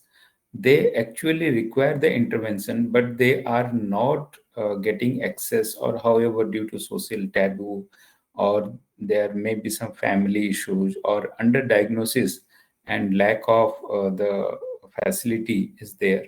So, up to 15% people are not getting the proper intervention they seek or they need. And as you all know, that substance abuse is the most common cause related to the mental health issues. This is further exaggerated, and it is also made worse due to the treatment gap, because 70 to 90% of people are actually not getting the treatment, and they are actually out of the facility. And as per the national data, there is a very least number of psychiatrists are available in India. And when I say psychiatrist, it means that they are only considering the modern or bio medicine or the conventional medicine psychiatrists. So in this scenario, India and the world is looking for the other systems, traditional systems like AYUSH, because in India we constitute 18% of the total world population. And as my previous speaker was saying, that it was also eye-opening for me, that I didn't knew so many facts he has delivered, and the previous speaker also. So I want to make the point that when the world is in a crossroad and they are seeking that there would be if they want to achieve the goal health for all, then they have to think beyond the conventional medicine. So in this connection, let's see the potential of AYUSH system. And because I belong to the Ayurveda fraternity, I would just try to share few thoughts with all of you regarding the Ayurveda system and the thoughts and insights.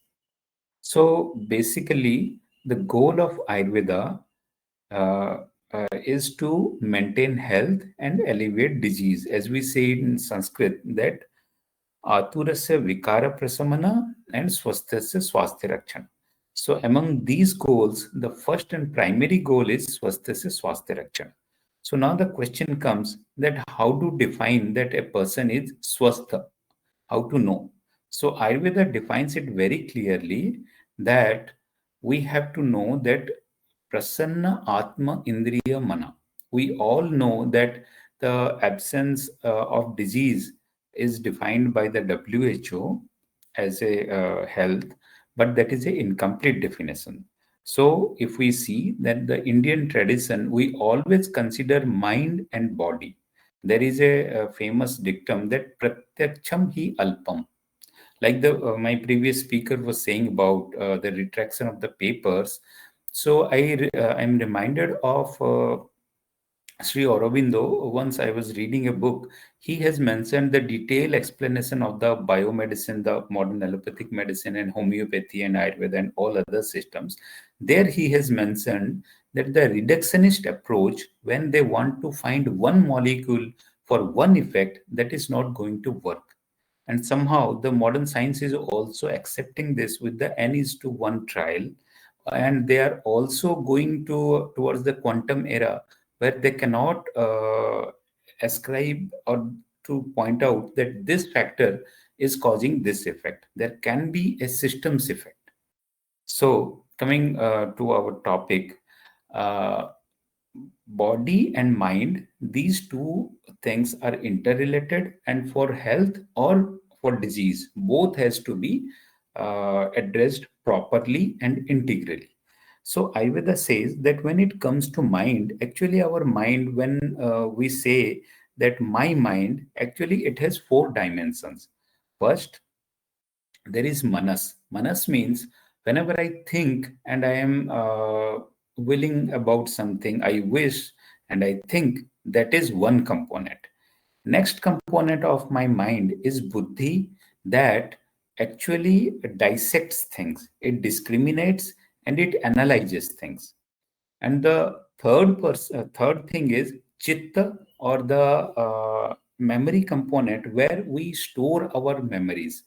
So if we think, then we can find that often we either discriminate things, we analyze, we use to rationalize things, or we are thinking of some thoughts or feelings, or we are just revisiting our old memories. So these 3 things or aspects we all can be aware if we can analyze, or if we can see our activities.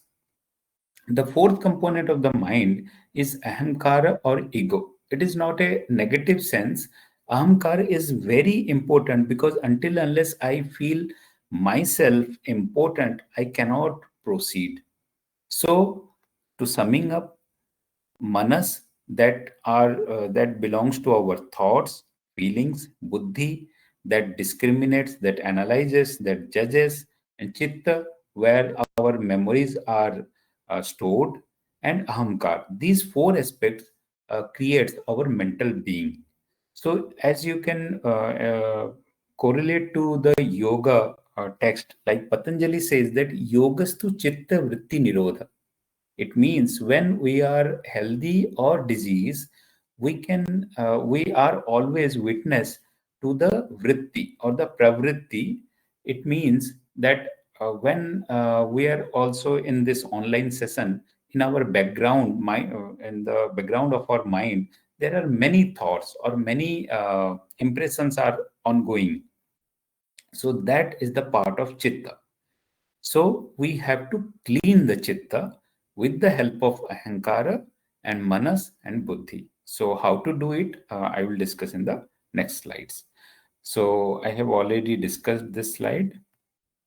Now coming to what these are the faculties or the aspects of mind, what I told, mana, chitta, buddhi, ahankar. But what are the attributes or the factors to control them? They are three: rajas, tamas, and sattva.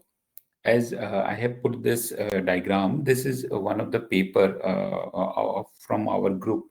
Uh, we have defined that kinesis is rajas, tamas is inertia, and sattva is equilibrium.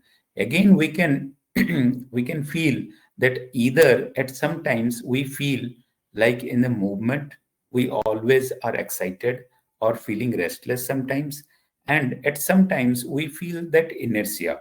We feel that no, I have to be just here only. I don't want to move mentally. And the third thing, we are also sometimes enjoying the state of equilibrium. So these three things are actually operating factors and they come in alternate. Nothing is permanent. So there are some practices that would increase sattva, and there are certain lifestyle behaviors, either they would increase rajas or they would increase tamas.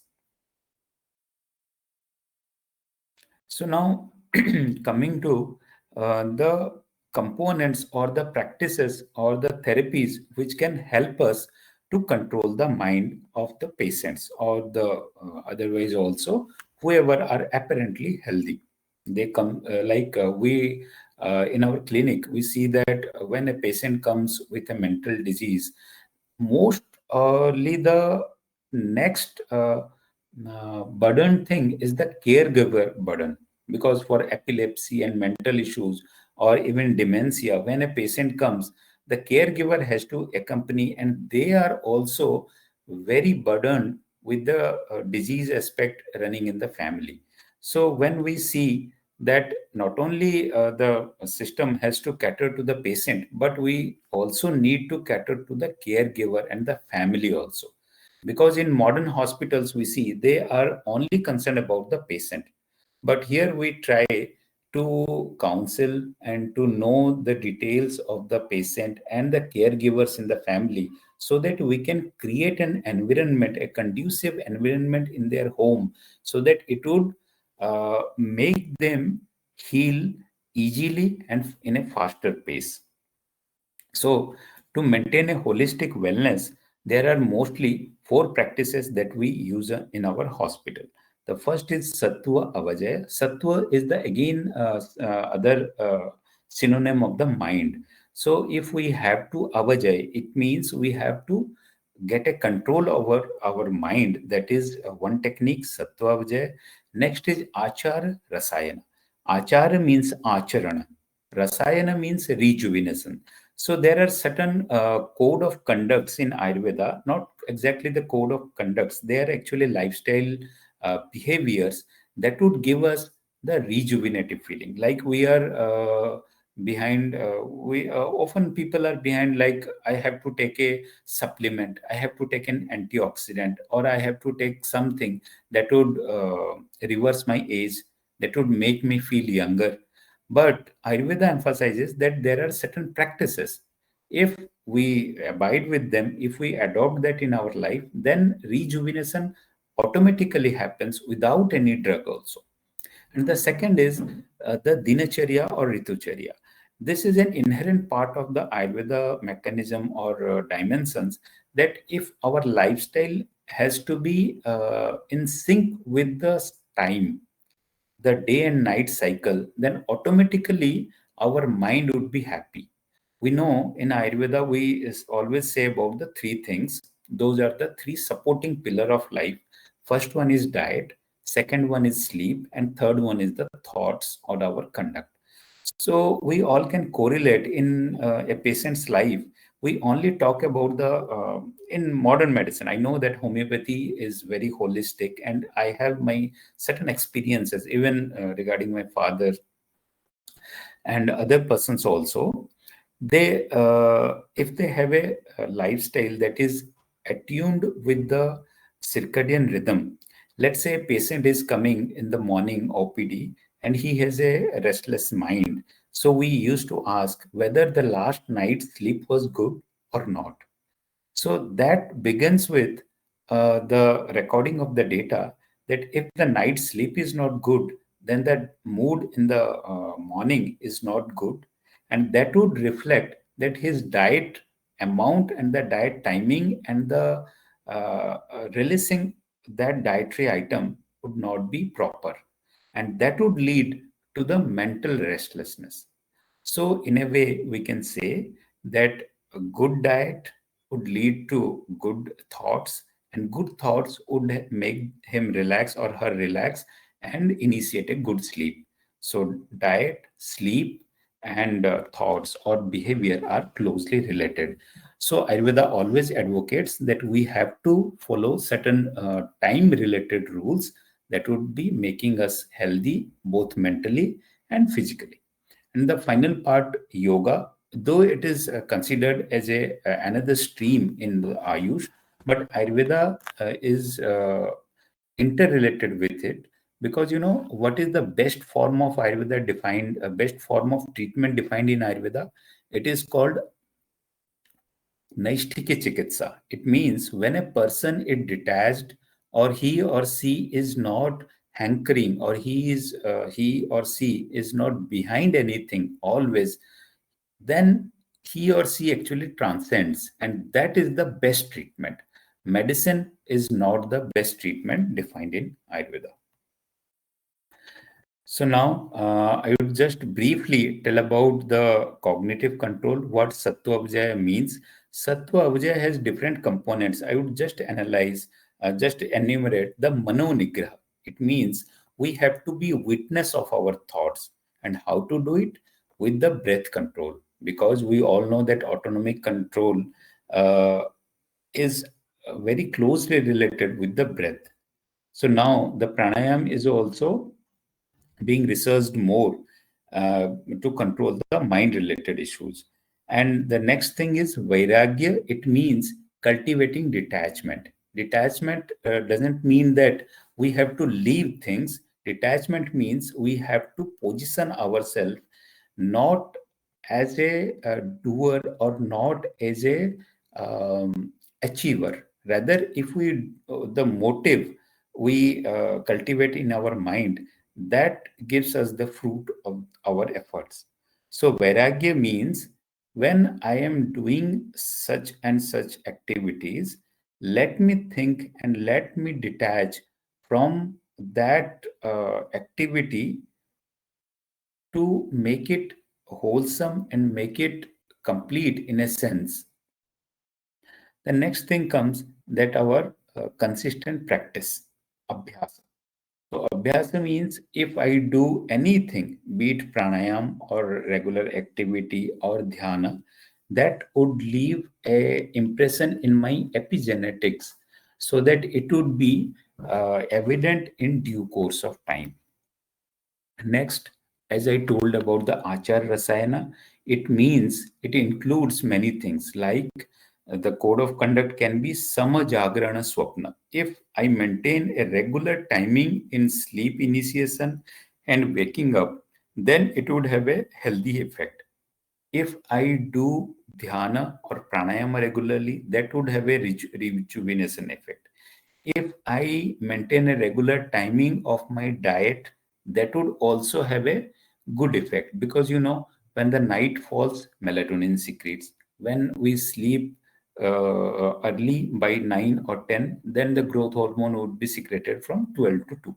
So, and again, there would be a rush of cortisol in the morning. So this cycle is deviated if we don't follow the circadian rhythms or dinacharya or the ritucharya. So this achar rasayana is closely related to the acharana as per the day and night cycle and as per the season. In Ayurveda, we also take care that if a person is taking good amount of natural sunlight. In big cities, now we find that there are mood disturbances among people because they are more exposed to the artificial light. They are not getting properly sunlight in the morning. So that also we take care. And finally, the mind and body power. has to be supplemented with the daily dose of the yoga or pranayam. So to end up my small brief lecture, I have put a few two of my publications that we have conducted at AIMS New Delhi.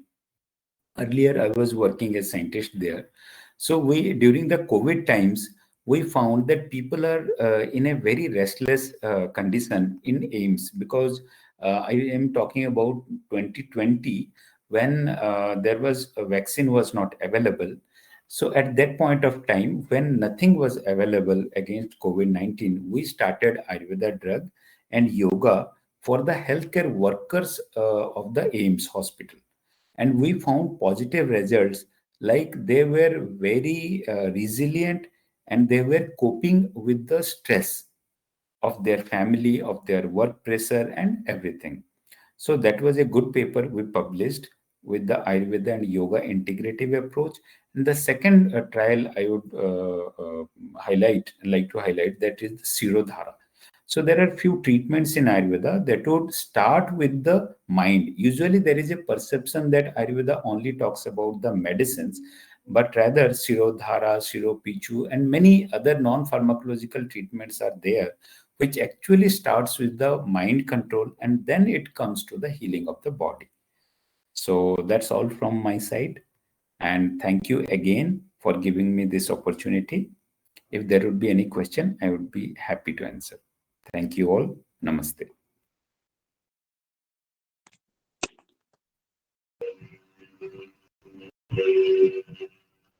Thank you so much, Dr.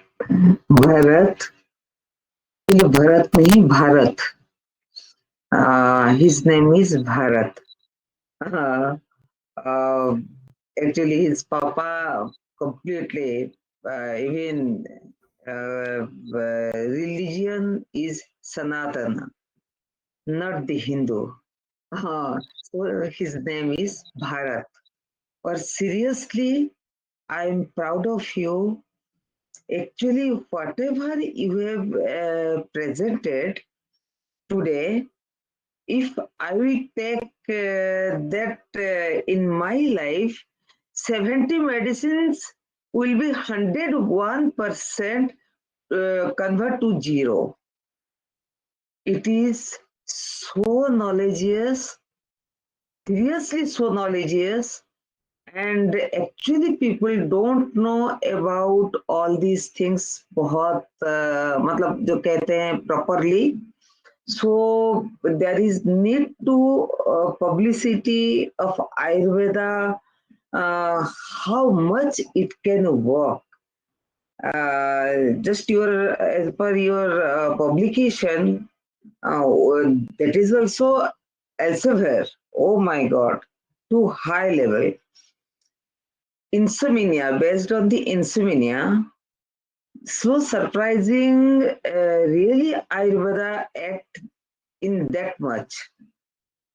Highly thankful to you, dear. Seriously, I'm proud of you. You are my brother.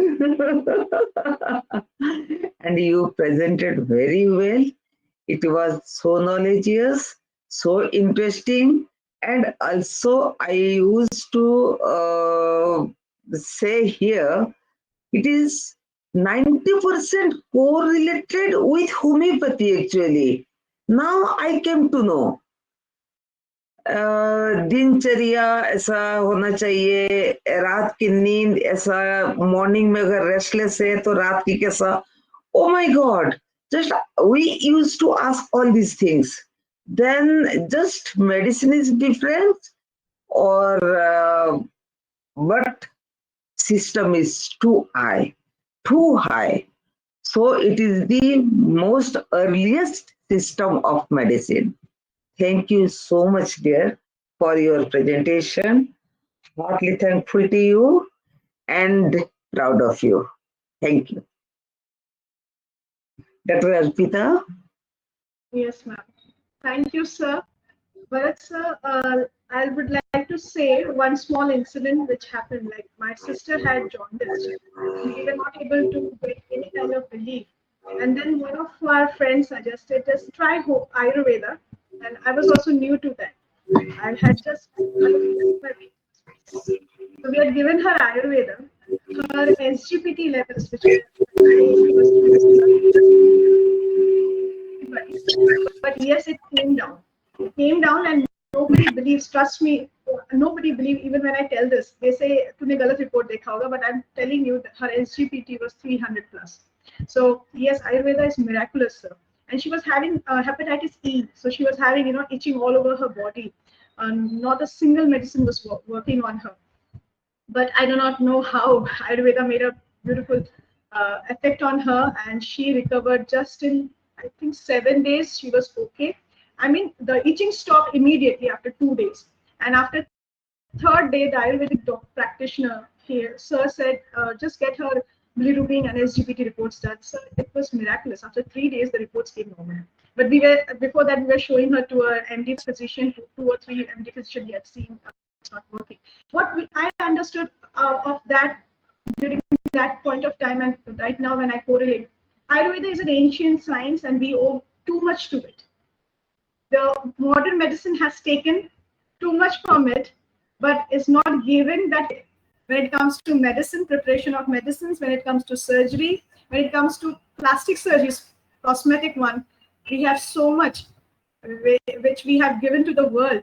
And it's time for India to reclaim it. And with your help and your guidance, I think we can do that. Thank you so much, sir. Thank you. And it was a very session, sir. Very precise and very interesting. Now I would hand over the session and we will go forward for our third speaker. So I'll hand over it to Dr. Lavanya. Lavanya? Dr. Lavanya? Thank you, Dr. Arpita ma'am. So I'd be glad to be a part of this, and we would like to invite the next speaker from the yoga dream. Sir name is Dr. Ashutosh Kumar sir, Associate Professor, Repertory, Additional Charge of Yoga Expert, RVHMC, Davos, Udaipur, Rajasthan. We welcome you, sir. Session is all yours, sir.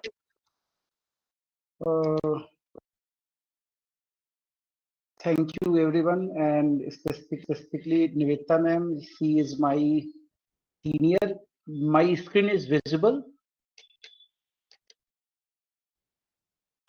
No, not visible. I have shared PPT with Kinsuk sir and one. I have shared my PPT with the team on email. Can you run the PPT?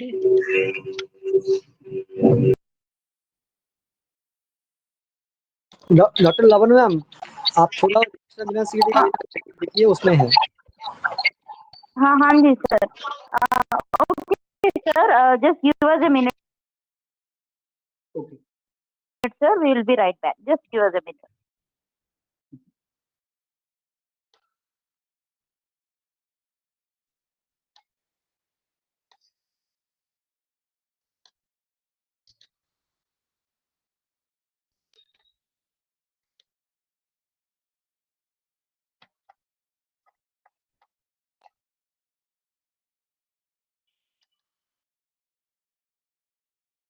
Is it visible now? Sir, it is visible now, sir.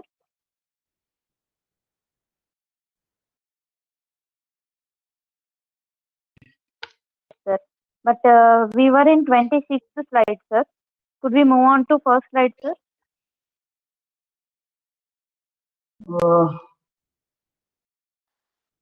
It is 26 slide. Yes, sir. Anyone, it is visible from my end or team side? Actually, sir, we can only see the PPT, sir. From your end, you have to have from your side, sir. Like we can only see, sir. I mean to say.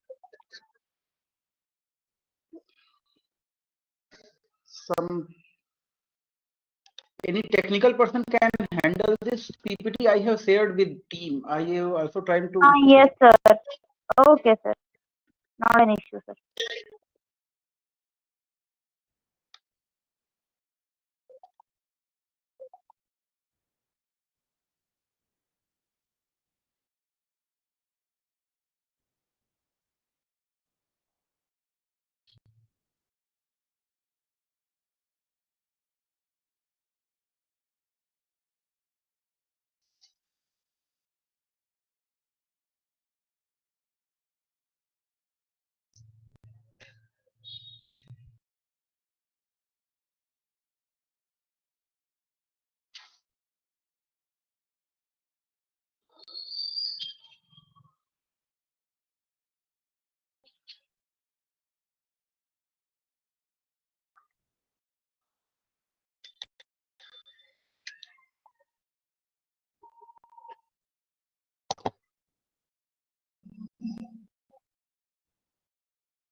Is it visible, sir?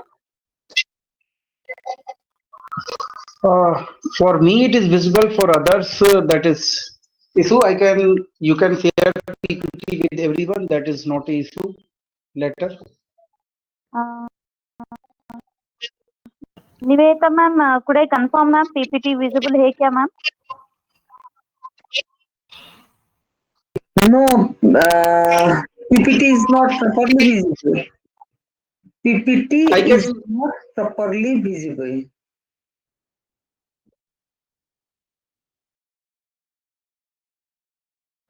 Yes, PPT is visible, sir. No, but it is continuously 3 slides are on the.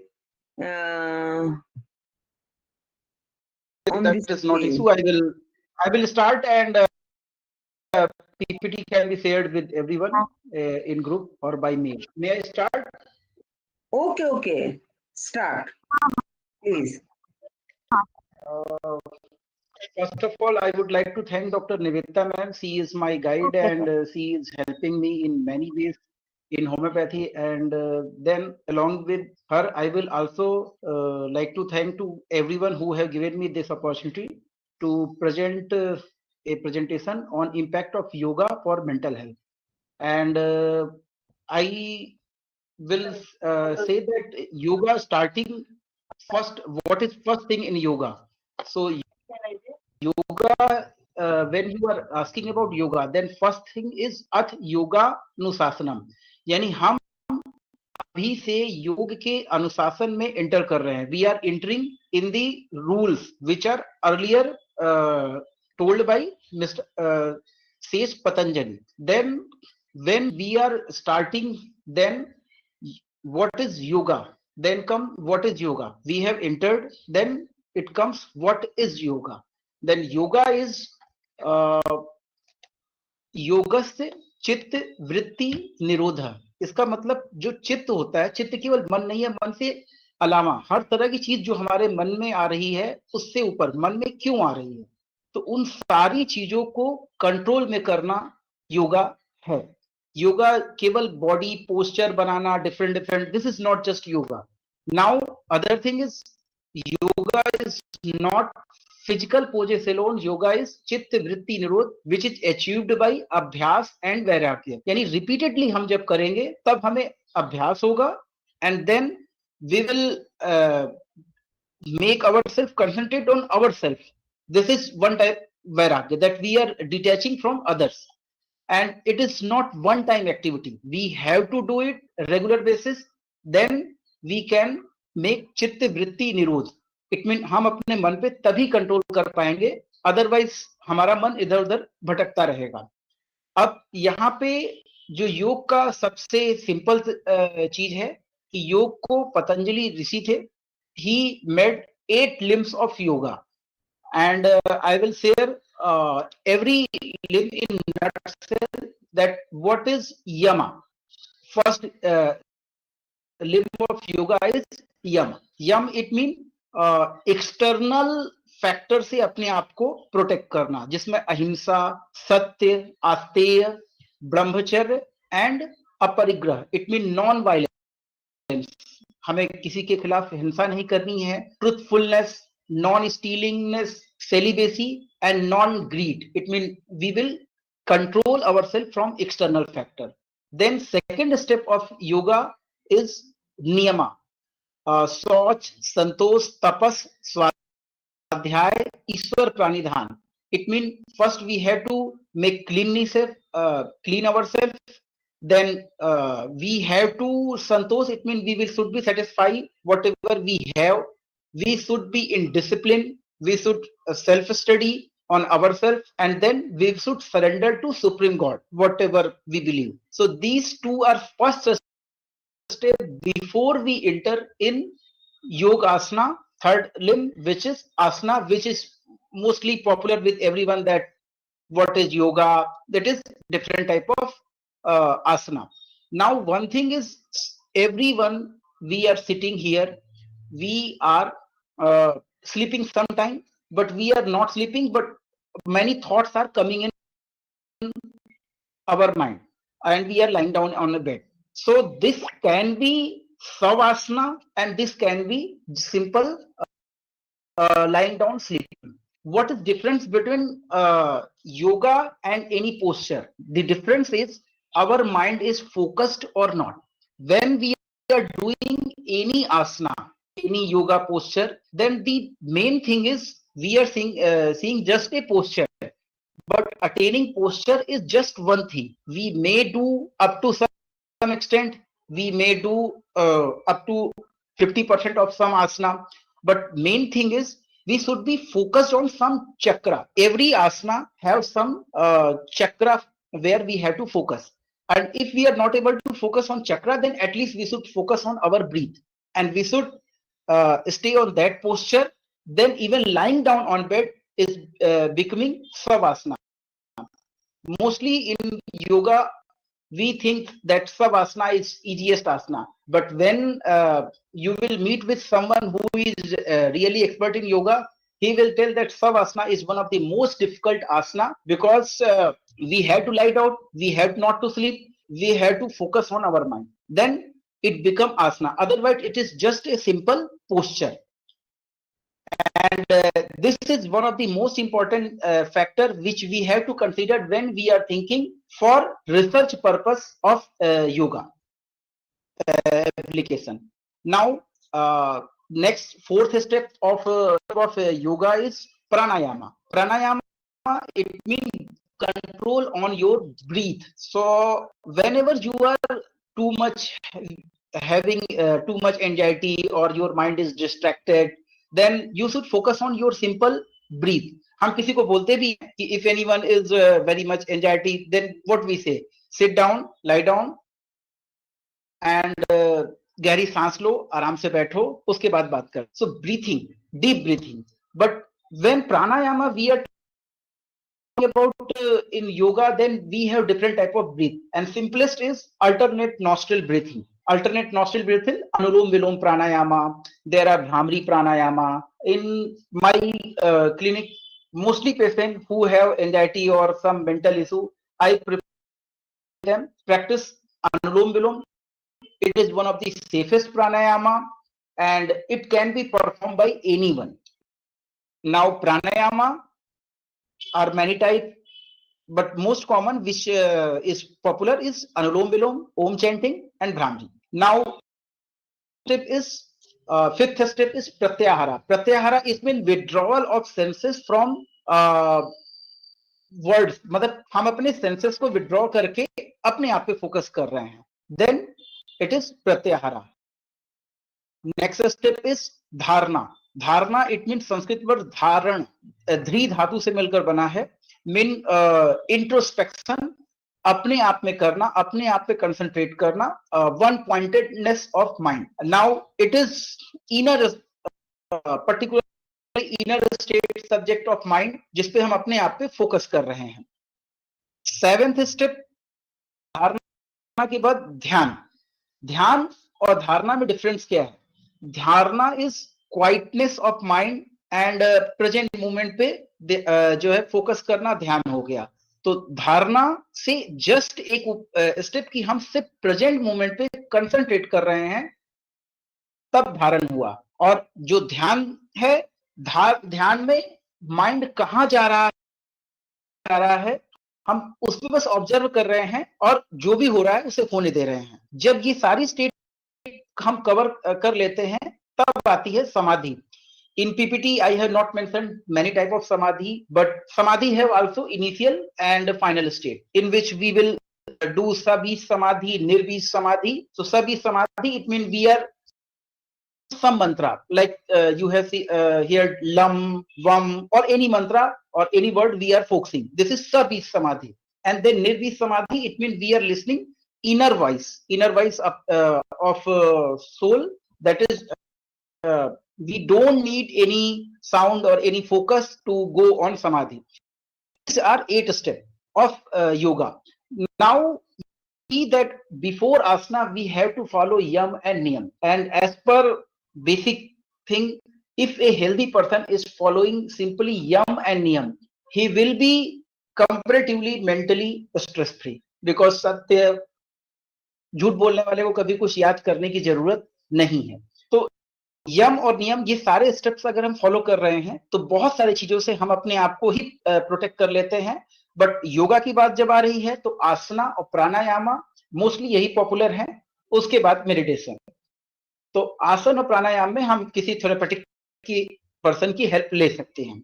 इनको जब हम standard treatment में जब हम बात कर रहे हैं कि योगा को इनकॉर्पोरेट करने की, देन योगा में आ रहा है, there are many person who are giving his own yoga posture, yoga protocol, but we should follow some basic yoga protocol. And any one of you can go to Morarji Desai National Institute of Yoga website. They will provide you whatever disease you want.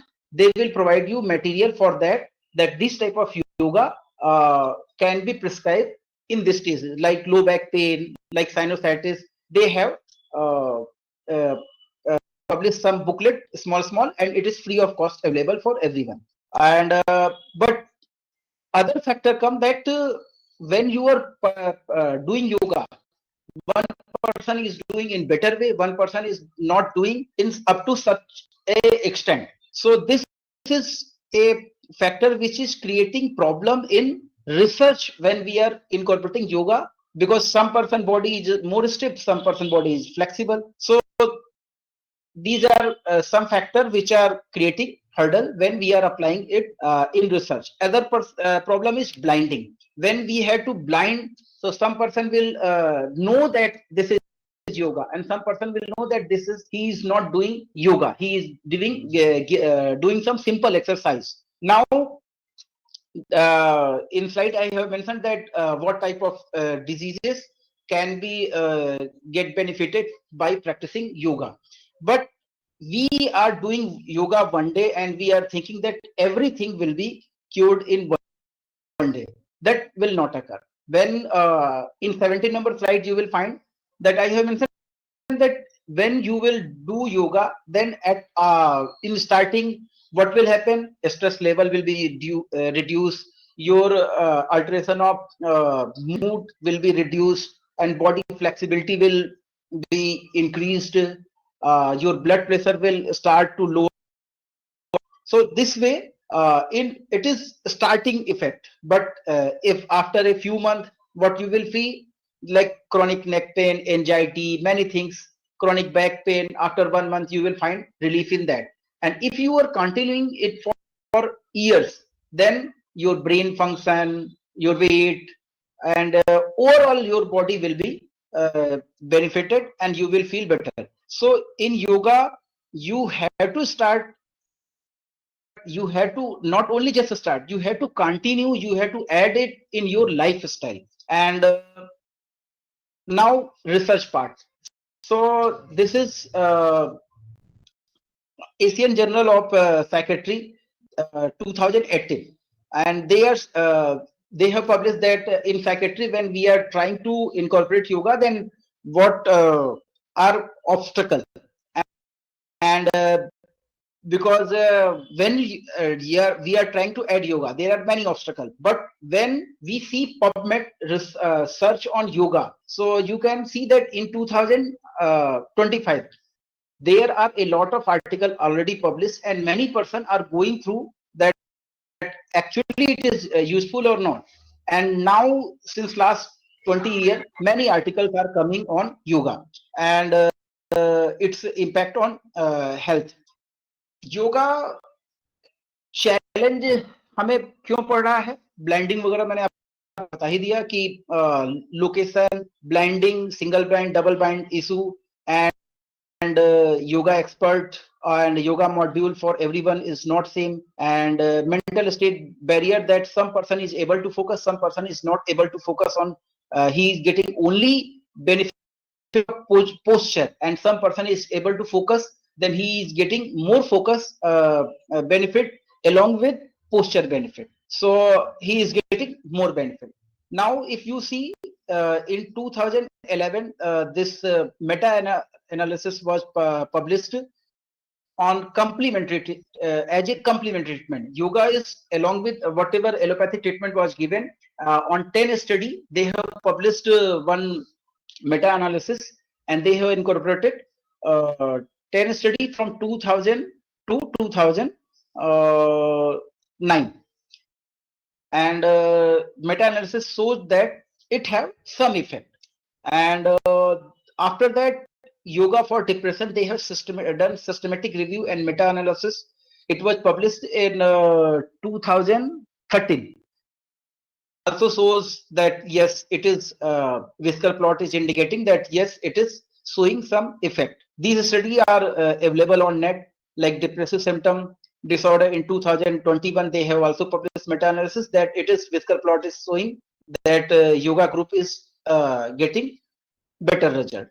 And after this article, this last article was published in 2012. It was done in NIMHANS, and what they have done, that they have done therapeutic efficacy of add-on yoga on schizophrenia.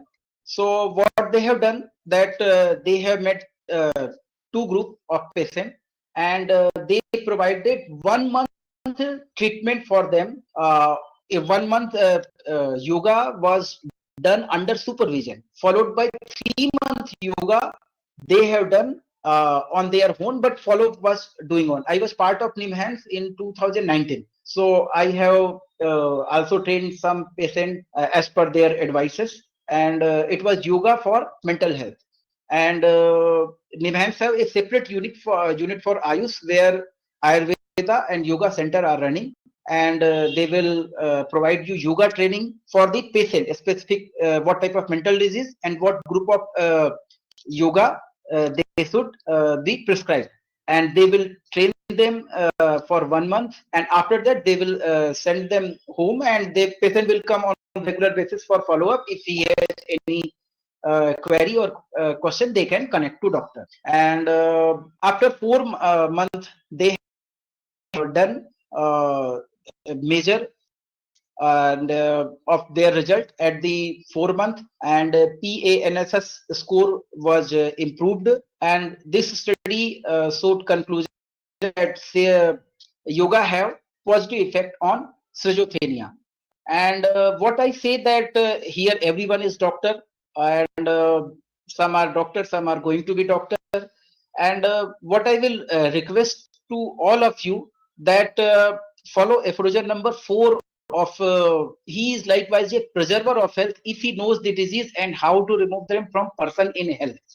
So this is a aphorism which is indicating that we should be able to our patient in healthy state along with our medicine. What we should follow this or that की जगह either मतलब जो approach है हमारा कि केवल योगा करने से या केवल होम्योपैथी लेने से ऐसा नहीं होना चाहिए. दिस एंड दैट मतलब ये हमारा लाइफ में ऐड होना चाहिए.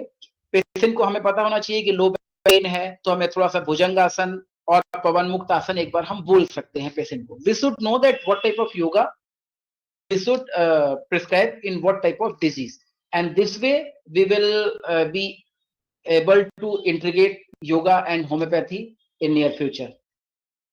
If any query, then you can ask. Thank you, everyone. Hello. Thank you, Dr. Ashutosh. Actually, your presentation was so good and too knowledgeous. I didn't know schizophrenia like disease can be improved with yoga. Now, today I when came to know the one after another are saying about yoga and about the what have the research has been done. All these things just we are doing as per the NCH rule Babugiri, but we have already completely away from these all these things. What we have to know, heartily thankful to you. Seriously, just before you, Dr. Bharat, and now yourself told about and present about the yoga. Really, it is so important in our life. It should be each an individual person of the world should adopt. Thank you so much for your presentation. Really, from today, today it is too late. From tomorrow morning onwards, I will do as per the and just you will guide me. I will do yoga and I have to reduce my medicine. Thank you so much for your presentation. Heartily thankful to you. It was too good and knowledge, yes. Okay, dear. Okay. Thank you. Dr. Lavanya, next speaker, please. Thank you, sir. Thank you so much for the in detail information along with the research work pertaining to yoga. So coming on to the next, we will be having the speaker from the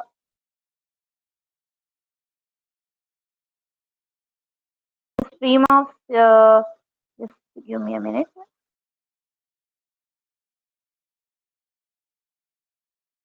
Stream of Siddha, Dr. Arul Amrutan sir, BSMS, MD Siddha, MSc Yoga also, and Naturopathy, MSc Medical Pharmacology, PhD, Assistant Professor, and Head Division of Siddha Center for Integrative Medicine and Research, Manipal Academy of Higher Education, Karnataka. We welcome you, sir. So session is all yours, sir. Thank you very much. Am I audible? Whether screen is visible to you? Yeah, absolutely. Thank you so much for the opportunity. So today I will be introducing the traditional Siddha medicine because many of you may not be aware what is Siddha medicine. So mine will be only introducing the system to other people. So in Manipal, we have Center for Integrative Medicine and Research. Under that, we have AYUSH wings. So basically in Indian scenario, there were two different philosophies. One is Vedantis, another one is Siddhantis.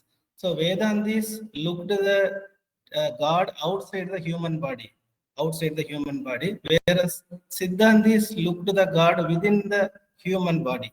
That is the basic difference. So the Ayurveda was created by the Vedantis. So Ayurveda, whereas the Siddha medicine was created by the Siddhantis. So it is named as a traditional Siddha medicine or just a Siddha medicine. So according to the Siddhantis, the human body is the place of God, where the God is residing. So we have to protect the temple or human body. And this is another slogan says the body where the God is residing should be taken care without any pain, without any ailment.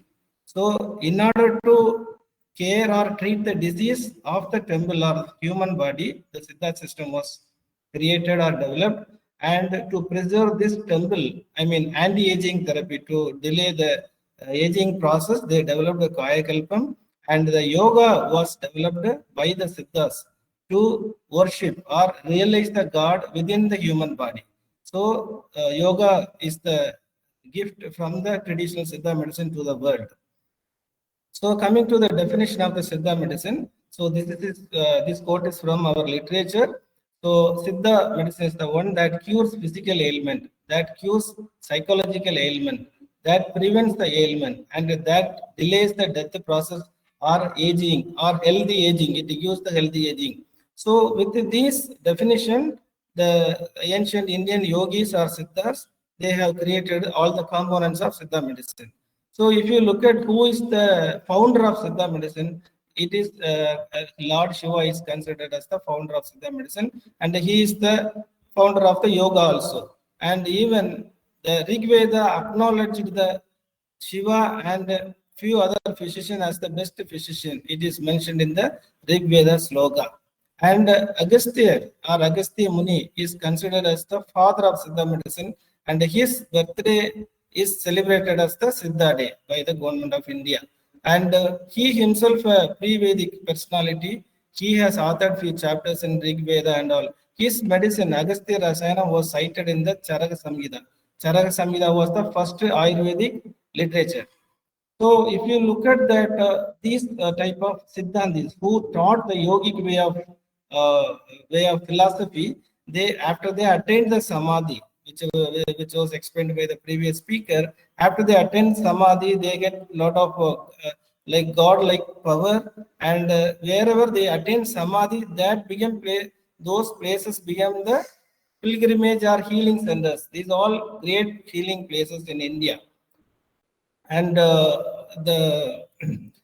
we have more than 6,000 ancient literature which were documented in the palm manuscript, and it was recognized by the UNESCO as a cultural registry in 1997.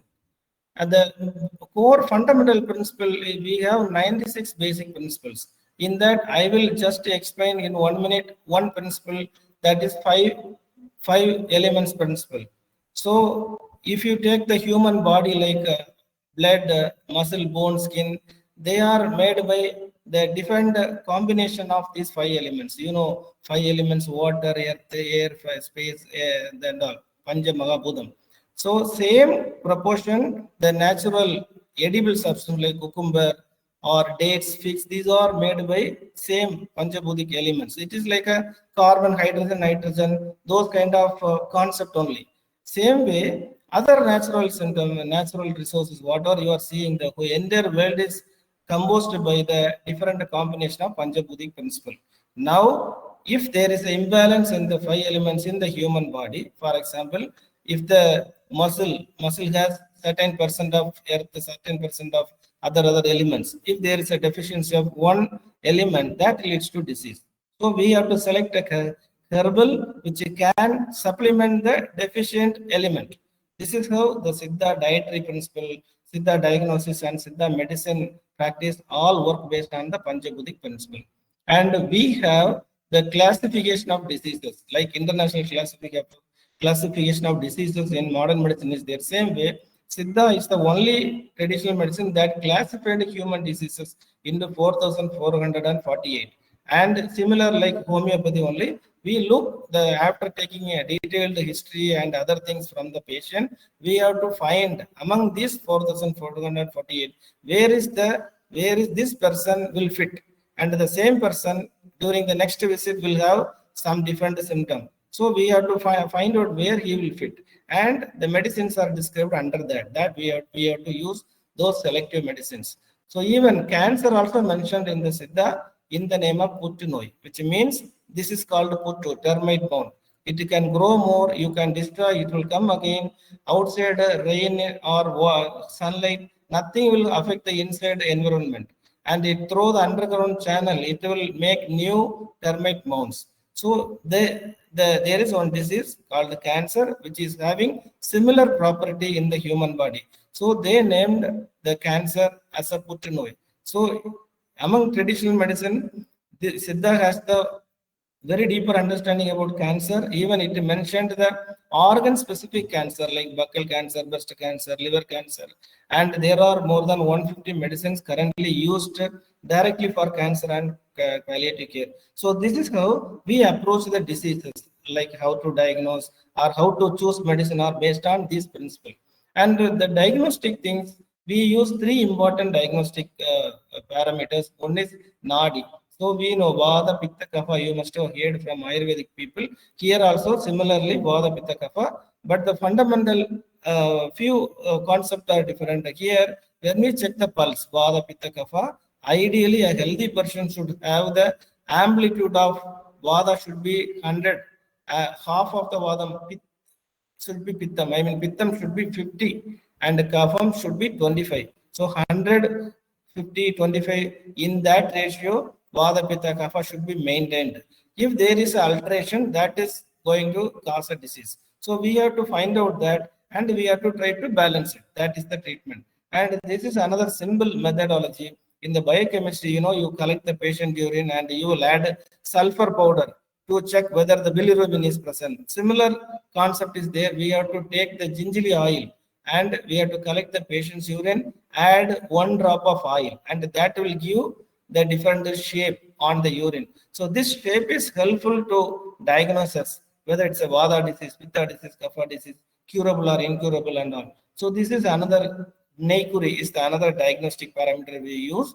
Third important thing is Mani Kadai Nool, which means it's like a BMI we measure, right? Same way, there is a like wrist circumference and finger breadth ratio that we will get one value. So that value give some diagnostic thing. So these three diagnostic parameters are very important for us to diagnose the disease and to assess the disease. And coming to the drug preparation, we have one special things called semi-synthetic method, that is called Charaku Vaipu.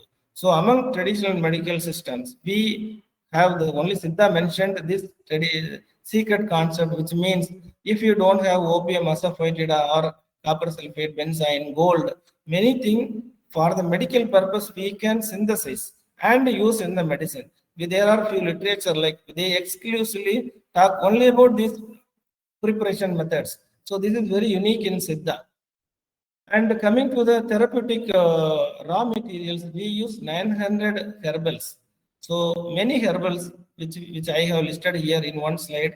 There are more than 50 herbals which are not even used in Ayurveda or Chinese medicine. They are very unique to Siddha and they are very potent. And when herbals are not effective, we have other options like biotherapeutics. So it means 182 living beings have been used in Siddha. For example, if you take a deer, its horn is used. If you take a peacock, its feather is used. So similarly, even a spider web also used as a medicine in Siddha.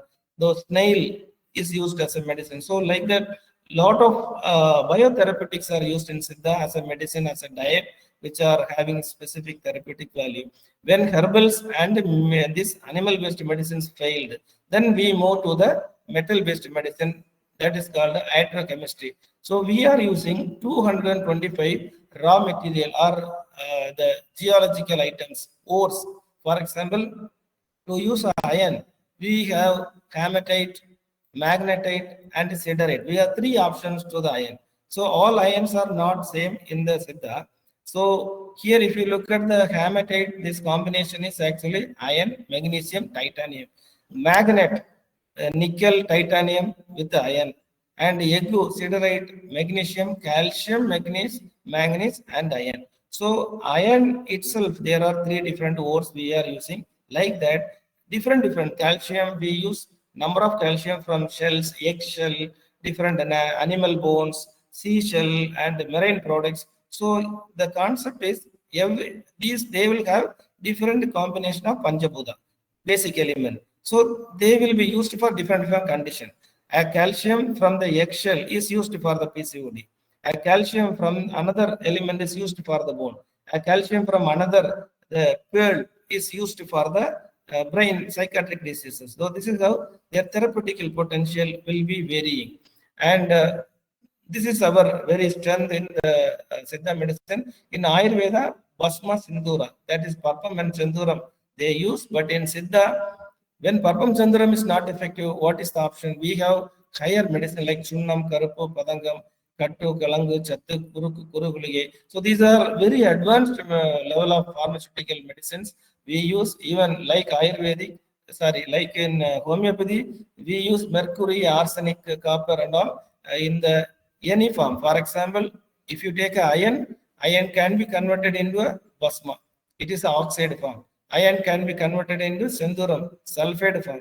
Iron can be converted into Sunnam. That is the oxide in the high pH. In the Karapu, Karapu mean iron can be converted into a sulfide form. Iron can be converted into the sublimation form. It is a nanoparticle. So like that, when we convert the raw material into different formulation, you will get different therapeutic approach. So that is the uniqueness of Siddha, and we use more this type of medicines. And therapeutically, we can divide into oral medicine and external therapies. So till now, I spoke about oral medicine. Coming to the external medicine, it is very important. Like yoga, we have one more thing that we are now transforming to the world. So we have three different type of body, like causal body, which is controlled by the brain, and physical body, which is controlled by the cardiovascular system. These two we know. These two we can visibly see it. There is one more body called subtle body or Kundalini body or the Varma system body.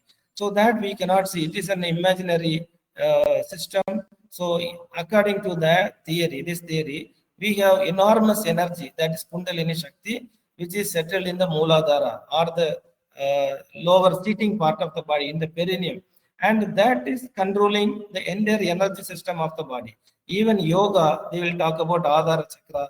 Here Siddha also they talk about Adhara Chakra because the common principles are same. So here there are methods to stimulate these energy points. That is what Varma therapy. So yoga is the self-stimulation methods. Suppose a psychiatric patient or a bedridden patient is there, they can't practice themselves yoga. They are not in a position to practice. But you can stimulate specific Varma points, specific energy points, and give the benefit of yoga. That is called Varma therapy. So mostly these Varma points, these are actually related to the embryonic folding. So when embryonic folding is happening, that time organs migrate from one place to another place. We know the dermatome theory, cardiovascular pain and all. Similar concept only, the organ which is here, it is a junction here.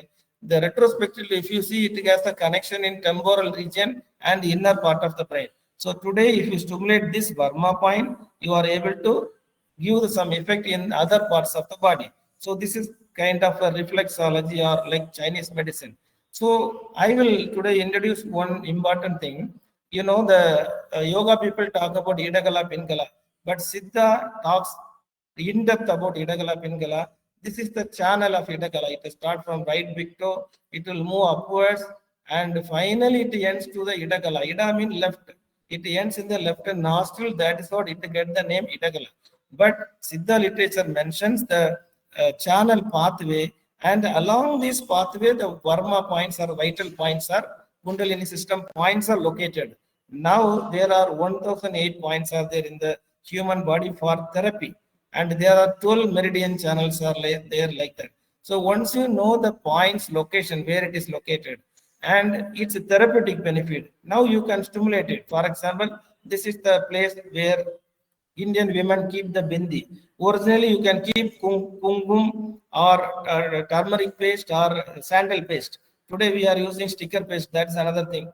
So when you stimulate this point, by the specific herbal paste, then this is the point. So you will be able to produce some kind of therapeutic benefit.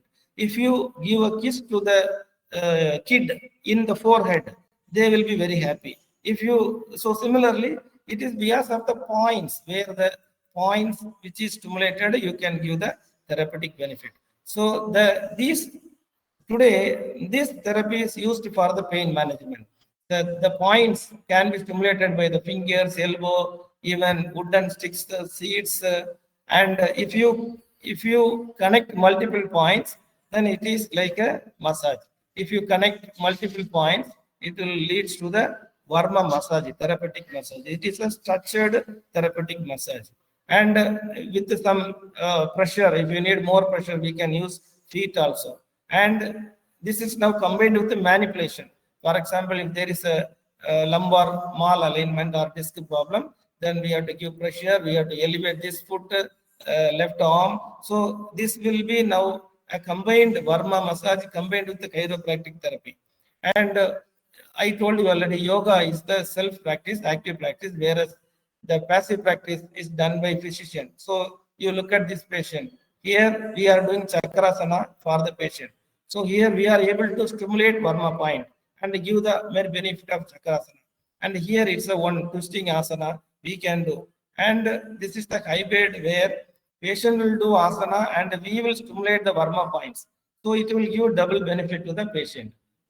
And the same Varma points you can show heat by herbal pack or turmeric stick or the metal stick, so that you can give 20 to 40 times higher stimulation to give the benefit. Same therapy is there in Chinese also. They will call it as a moxibustion. And using the herbal killing, like herbal bundle, you can stimulate the point. You can stimulate the Varma point by dropping the oil or dropping the herbal kashaya decoction. So this is the place Bala Varma in the forehead. If you stimulate by the liquid, it will work in the brain. Same way, Varma points you can stimulate using the cupping therapy. It is called the Urunjal. Cupping therapy is used. And you can stagnate the oil on the same place. You can stagnate the herbal paste. You can apply. So this is how there are a number of applications are there. Even in India, ancient India, they had used needle, golden needle to stimulate the Varma puncture, Varma points. Today we are using the acupuncture needle to stimulate the same point. It is called a Varma puncture. So, and now recent advancement is we use electro-Varma therapy, electrical stimulation, because lady doctors are not able to do rigorous massage. So for them, these simplified methods are very useful. We use ultrasound vibration methods to stimulate the Varma point. So what I want to say is, these Varma therapies, not only in India, it is approved in the Malaysia also. So it is in Asian, most of the Asian countries, this therapy is very popular. So after yoga, now Siddha system is donating or gifting this Varma therapy to the world. And we have a certificate courses for the AYUSH doctors. All the AYUSH, not only Siddha, anybody, any AYUSH doctors can study this course. And you can add this therapy along with your practice. How you are combining yoga, same way you can do. Already we have even homeopathy doctors. All the AYUSH doctors have studied this course. Apart from that, we have very good medicine for the psoriasis and eczema. For the autoimmune diseases like rheumatoid arthritis, we have very good medicine. And this Varma therapy is very good for the pain management, especially musculoskeletal disorders like spine disease. It is actually excellent. We have a lot of patients also, and so many people, doctors are studying this course only for these pain management clinics. And Siddha is very popular in South India for infertility. And during infectious disease like HIV and dengue, chikungunya, now COVID, every time it has it actually demonstrated its ability in Tamil Nadu and Kerala. And other lifestyle disorders also, we have very good medicine. As I told you already, in the classification of the disease, we have cancer and the specific medicines are mentioned. So cancer also we are able to treat, but not alone. In the integrative approach, along with the modern medicine and palliative care also, it is actually giving very good role. And diabetic wound is another area where we can do successful therapy. So this is the two recent patients where we cured after amputation is indicated. those patients we have completely treated with only Siddha medicine within a short period. And I just finally would like to say how the alternative medicines or complementary medicines like AYUSH, we should know each other, we should learn each other's, and if possible, we can adapt some practices from each other so that we can do a successful practice in our clinic. So I would like to thank Dr. Katari Lavia, All India Homeopathic Students and Youth Association, and Dr. Arpana for coordinating with me for this talk. And if you have any doubt, you can reach out to me anytime. And people also can join for the Varma therapy courses in Manipal so that you can use it in your clinic. Thank you so much. Heartily thankful to you, sir. Actually, I really very surprised. Actually, we used to treat acupuncture, acupressure, all these oil therapy, pressure like this, whatever you have seen in the presentation, that is done under considered actually that is considered under Ayurveda, yoga, all these things. But actually, it belongs to Siddha. Today I came to know. Really, I am a great fan of you, sir. Heartily thankful to you for seriously today. All the presentations are heart touching. Thank you so much, sir, for your presentation. I'm very seriously watching each and everything, each and every line, whatever you have presented. Thank you so much, sir. Thank you so much. Well done. Dr. Lavanya, hello. Yes, sir. Hand over to Awesome, sir.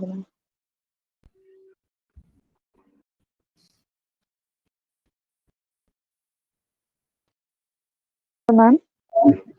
hand over to next speaker. Yes, sir. Yes. Thank you, sir. Thank you so much for the wonderful description during the Siddha methods and the treatment. So, moving on to the other stream. So now we'll be having Dr. Syed Amir Hassan, sir, from Unani stream, from Yunus Fazlani Unani Medical College. We welcome you, sir. Session is all yours. Yes, sir. Thank you. Am I audible to everyone? Yeah, Yes, absolutely, sir. Absolutely. Okay, ma'am. I'm not here with a PowerPoint presentation because my laptop is malfunctioning. So it would be a talk But presentation. you are completely properly audible. Okay. Thank you, ma'am. Okay. So hello everyone. मैं नारी शक्ति का सम्मान करता हूँ और all India homeopathy students and youth association को उनके एफर्ट्स के लिए सलाम करता हूँ। हम घर में बचपन से सुनते थे कि ना खलफ कहते हैं डिसोबीडियंस को, कि ना खलफ बेटे तो दर्दे सर बने, बेटियों ने सर दबाया देर तक। तो बहरहाल मैं स्टार्ट करता हूँ। मेरा टॉपिक है इंट्रोडक्शन ऑफ यूनानी मेडिसिन। तो यूनानी मेडिसिन एक्चुअली इंडिया में प्रैक्टिस कर रहे हैं हम लोग यूनानी मेडिसिन, और यूनानी मेडिसिन असल में बहुत दूर से आती है और इसका जो जर्नी है तो थ्रू आउट द वर्ल्ड काफी इंटरेस्टिंग है। तो अगर इंट्रोडक्शन ऑफ यूनानी मेडिसिन हो और उसका ओरिजिन, हिस्ट्री या जर्नी, am I audible now? Is it fine? Yes, sir. You are audible. You are audible. Properly audible. Actually, someone dropped a message that they speak louder. Like no. Okay, ma'am. Thank you, ma'am. तो मैं origin से start करूंगा और फिर उसके बाद principles of management तक और प्रिंसिपल्स ऑफ ट्रीटमेंट तक आऊंगा। स्टार्ट करते हैं। तो यूनानी मेडिसिन, एक्चुअली यूनान अरबी में ग्रीस को बोलते हैं। Greece is a country in Europe. तो ग्रीस यानी यूनान से जो है यूनानी मेडिसिन का ओरिजिन हुआ। एस्क्लेपियस या अस्क्लेपियस एक हकीम हुआ करते थे। तकरीबन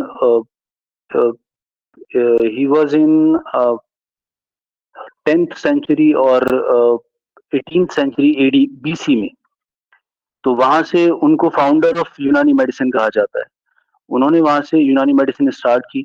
उससे पहले हम लोग सब जानते हैं कि super natural theory of disease को लोग फॉलो किया करते थे।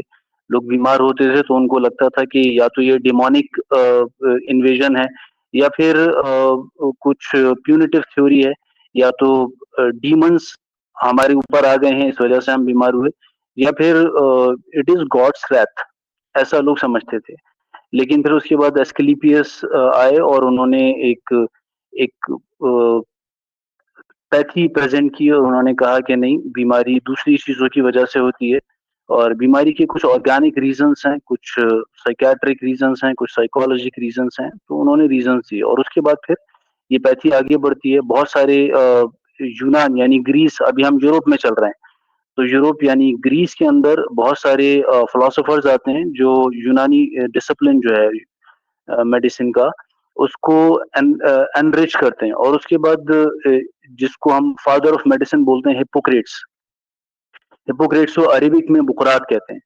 तो उसके बाद हिप्पोक्रेट्स यानी बुकरात आते हैं और बुकरात आके यूनानी मेडिसिन में नए चेंजेस करते हैं। उससे पहले एस्क्लेपियस से लेकर बुकरात तक तकरीबन 16 जनरेशंस आई और 16 जनरेशंस में उन्होंने ये नॉलेज ऑफ मेडिसिन को अपनी फैमिली से बाहर नहीं जाने दिया। नॉलेज ऑफ मेडिसिन उनकी फैमिली के अंदर ही रहती थी, वो बाहर किसी और को ये नॉलेज नहीं देते थे, क्योंकि उनको लगता था कि वो लोग इस नॉलेज को हैंडल नहीं कर पाएंगे इसलिए, या वो लोग इस नॉलेज के काबिल नहीं है। उसके बाद हिप्पोक्रेट्स ने क्या किया, हिप्पोक्रेट्स ने एक ओथ बनाया जिसको अब हम सब लोग हिप्पोक्रेटिक ओथ के नाम से जानते हैं, और फिर उन्होंने इस नॉलेज ऑफ मेडिसिन को सबके लिए आम कर दिया। ओके, फिर उसके बाद ये जर्नी आगे बढ़ती है और ये जर्नी रोमन एम्पायर में पहुंचती है। रोमन एम्पायर में उस टाइम पर बहुत ज्यादा लड़ाई झगड़े वो लोग किया करते थे, पूरी दुनिया में इन्वेड करने की कोशिश कर रहे थे। तो उन्होंने ये मेडिसिन अपने साथ ली ताकि उनकी आर्मीज के साथ डॉक्टर्स हो सके। तो रोम में कई सारे जो है वो बड़े फिलोसोफर्स हुए, कई सारे एमिनेंट फिलोसोफर्स हुए जिन्होंने यूनानी मेडिसिन इसको एनरिच किया, जिनमें गैलन या जालिनूस का नाम काफी ज्यादा आता है। और उसके साथ साथ डिस्करॉइड्स जिन्होंने किताब लिखी, किताबुल हशाइश, जिसको हम डी यूनिवर्सा मेडिसिना के नाम से जानते हैं, जो सिंगल ड्रग्स का काफी पुराना मतलब माना जाता है कि बहुत पुराना ट्रिटाइज है, सिंगल ड्रग्स की बहुत पुरानी बुक है। और उसके बाद जो है यूनानी मेडिसिन आगे बढ़ती है और आगे बढ़ते बढ़ते वो ईरान पहुंच जाती है। ईरान उस वक्त में पर्शिया कहा जाता था, उसको फारस कहा जाता था। पर्शिया में जाके एक स्कूल ओपन होता है, that is school of Gundi Shahpur. Gundi Shahpur में बहुत सारे बड़े बड़े एमिनेंट फिलोसोफर्स होते हैं जो यूनानी मेडिसिन को एनरिच करते हैं। और उसके बाद यूनानी मेडिसिन मेडिसिन उसी स्कूल से कुछ डॉक्टर्स होते हैं जिनका नाम है हारिस इब्न कल्दा सख्फी और हकीम दमिश्की, वो इसको लेके अरब जाते हैं। अरब में इस मेडिसिन को जो है बहुत ज्यादा टाइम तक ये अरब में रहती है और काफी ज्यादा रिसर्च होती है। That was the golden period of Arab.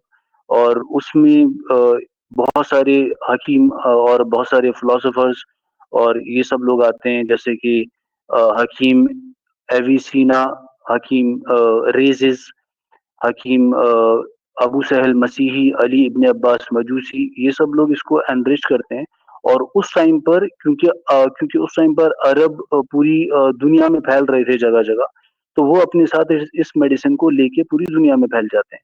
दुनिया के बहुत बड़े एरियाज में, वो अफ्रीका के कुछ रीजन्स में फैलते हैं, वो एशिया के काफी बड़े रीजन में फैलते हैं, जिसमें अरब पूरा आता है, जिसमें सीरिया आता है, जिसमें ईरान आता है, जिसमें रशिया के बहुत सारे हिस्से आ जाते हैं, जैसे तुर्कमानिस्तान और ये सब, वहां तक ये लोग फैल जाते हैं, और यूरोप में ये स्पेन तक चले जाते हैं, और ये मेडिसिन, यूनानी मेडिसिन काफी ज्यादा फैल जाती है। उसके बाद ये ईरान से होकर ये आती है इंडिया। ईरान के कुछ एम्परर्स हैं जो 12th सेंचुरी एडी में इसको इंडिया लेके आते हैं, और फिर इंडिया में ये और आगे बढ़ती है, और आगे बढ़ते बढ़ते ये आज के दौर में पहुंच जाती है, जबकि यूनानी मेडिसिन में काफी रिसर्च हो रही है अब इस वक्त।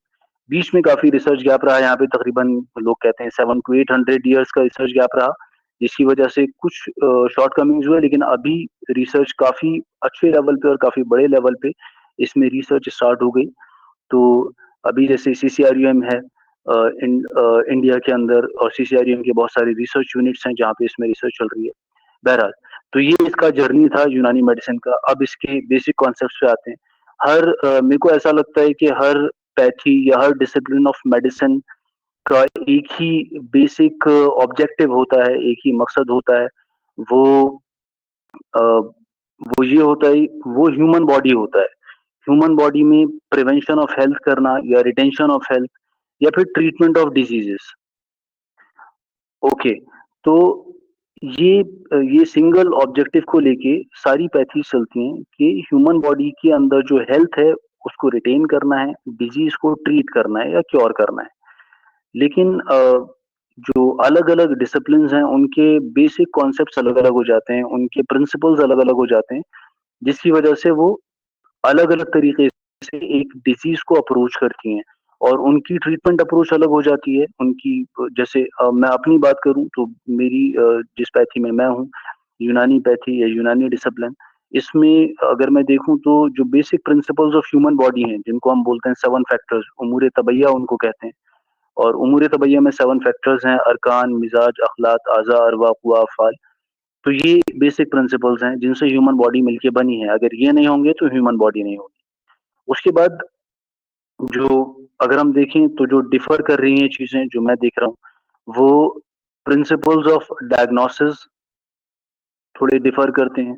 उसके बाद principles of pharmacy, pharmaceutics, pharmacognosy, they differ a little from other pathy, from other disciplines. और उसके बाद होते हैं उसूले इलाज या प्रिंसिपल्स ऑफ ट्रीटमेंट। इन चीजों में डिफरेंट होता है, जो एक पैथी को दूसरी पैथी से थोड़ा अलग बनाता है। ऑब्जेक्टिव सबका एक ही है, लेकिन ओके, जैसे चाहे एलोपैथी हो या होम्योपैथी हो या आयुर्वेदा हो, तिब्बतन मेडिसिन हो, चाइनीज मेडिसिन हो, they all work for similar objective to treat human, to preserve health, to retain health, but they have some differences in their basic principles, differences in their concepts, तो वही अलग बनाते हैं। Okay, तो हमने सबसे पहले बात की ह्यूमन बॉडी की। ह्यूमन बॉडी 7 बेसिक प्रिंसिपल से, जिनको उमूर तबैया कहते हैं, उनसे मिलके बनती है। उसके बाद जो प्रिंसिपल्स ऑफ डायग्नोसिस हैं, जिनको हम उसूल तशखीस कहते हैं, वो हमारे थोड़े अलग हैं। तिब्बे यूनानी में हम ऐसा मानते हैं, हम ह्यूमरल थ्योरी ऑफ डिजीज पे चलते हैं। यहाँ पर हमारे 4 ह्यूमर्स हैं: दम, बलगम, सफरा, सौदा। हम ऐसा मानते हैं कि ह्यूमन बॉडी में अगर ये अखलात, ये ह्यूमर्स अगर सही रेशियो, सही तनासुब में या सही रेशियो प्रोपोर्शन में रहते हैं, तो ह्यूमन बॉडी हेल्दी रहती है। और अगर इनका रेशियो बिगड़ता है तो ह्यूमन बॉडी में डिजीज आ जाती है। इनको ह्यूमन बॉडी को हेल्दी रखने के लिए, या फिर जब डिजीज आ जाती है तो उसको डायग्नोस करने के लिए हमारे पास डायग्नोसिस के कई तरीके हैं, जिसमें जिसमें हम करते हैं तशख़ीस मिजाज करते हैं, तशख़ीस नब्ज़ करते हैं, तशख़ीस बॉल, तशख़ीस बरास करते हैं। तशख़ीस मिजाज क्या होता है कि ह्यूमन टेम्परामेंट, अभी टेम्परामेंट को सब लोग मानते हैं कि टेम्परामेंट एक चीज होती है, और दूसरी पैथीज में भी टेम्परामेंट को फॉलो किया जाता है। उसी तरह से हम लोग भी टेम्परामेंट में क्या डिविएशन हुआ या मिजाज में क्या डिविएशन हुआ, उसको सुए मिजाज कहते हैं। तो जो मिजाज में डिविएशन हुआ, उससे हम पता लगाते हैं कि बीमारी कौन सी है। मिजाज में डिविएशन के अलावा हम लोग नब्ज की तशख़ीस करते हैं। नब्ज जो है वो नाड़ी से मिलती जुलती चीज है, तो हमारे यहाँ नब्ज से बहुत सारी तशख़ीस की जाती है। बहुत सारी चीजों को हम नब्ज से डायग्नोस करते हैं, नब्ज से तशख़ीस करते हैं। उसके बाद हम जो ऑब्जर्वेशन ऑफ यूरिन हम लोग करते हैं। यूरिन में हम लोग नुज़ुश देखते हैं कि कोई भी बीमारी होती है उसमें यूरिन डिफरेंट टाइप का हो सकता है, यूरिन में डिफरेंट टाइप के सेडिमेंट्स हो सकते हैं, यूरिन में डिफरेंट टाइप का नुज़ुश हो सकता है। तो उन चीज़ों से इन सब और उसके अलावा हम फीकल मैटर उससे भी डिजीज का डायग्नोसिस करते हैं। तो ये बेसिक कुछ चीजें हैं जिनको हम डायग्नोसिस के लिए यूज करते हैं, जैसे कि ह्यूमर्स, जैसे कि मिजाज, सुए तरकीब, तफरुक इत्तिसाल और नब्ज बॉल बरास। तो डायग्नोसिस के लिए ये चीजें हम यूज करते हैं। उसके अलावा जो उसूल दवासाजी है यानी फार्मेसी या फार्मास्यूटिक्स या फार्माकोग्नोसी, तो ये थोड़ा डिफर करती है। हम लोग जो दवाएं बनाते हैं, जो ड्रग्स प्रिपेयर करते हैं, जैसे कि सिंगल ड्रग्स हैं, कुछ बीमारियों के लिए सिंगल ड्रग्स यूज की जाती हैं, कुछ बीमारियों के लिए कंपाउंड ड्रग्स यूज की जाती हैं। तो उनको प्रिपेयर करने के तरीके काफी अलग हो जाते हैं। और एक्चुअली क्योंकि we travelled larger part of world, तो हमको लगता है कि हमने तरीके जगह जगह से ये एनरिच हुई है यूनानी। तो इसलिए we have lots of preparations in Unani. There are many preparations, plenty of preparations in Unani system of medicine, and they are very different. For example sharbat और syrup, we use sikanjabin, we use majoon, lauk, lauk for lauk for the diseases of throat. We use lauk for diseases of throat. We use jawarish for diseases of stomach. We use khamira for diseases of brain and heart. So there are a lot of preparations in Unani system of medicine. After this, we have some principles of treatment. We have four principles of treatment, and first of them is ilaj bil ग़िज़ा। यूनानी हकीम ज़करिया राज़ी गुजरे हैं, उन्होंने कहा कि जब तक ग़िज़ा से या डाइट से इलाज हो सकता हो, तब तक दवा नहीं लें। और उन्होंने काफ़ी इम्पोर्टेंट डिजीज़ेज़ हैं, काफ़ी फेटल डिजीज़ हैं, जिनको ट्रीट किया डाइट के थ्रू या ग़िज़ा के थ्रू। फॉर एग्ज़ाम्पल अस्थमा में एक डाइट हम प्रिस्क्राइब करते हैं और उससे मैनेज किया जा सकता है, उससे उसको मैनेज करते हैं। ओके, तो पहला जो प्रिंसिपल ऑफ ट्रीटमेंट है, दैट इज इलाज बिल ग़िज़ा या dietotherapy. Second is ilaj bil tadbeer या regimenal therapy. We have lots of regimens like massage और दल्क, लाइक हिजामा और कपिंग, लाइक तालीक और leeching, so like nusukh. So there are many ilaj with many regimental therapies in Unani system of medicine. You can visit any hospital of Unani medicine and you can find those uh, regimental therapies there. Okay, so the first is ilaj bil ghizar or dietotherapy. Second is ilaj with tadbir or regimental therapy.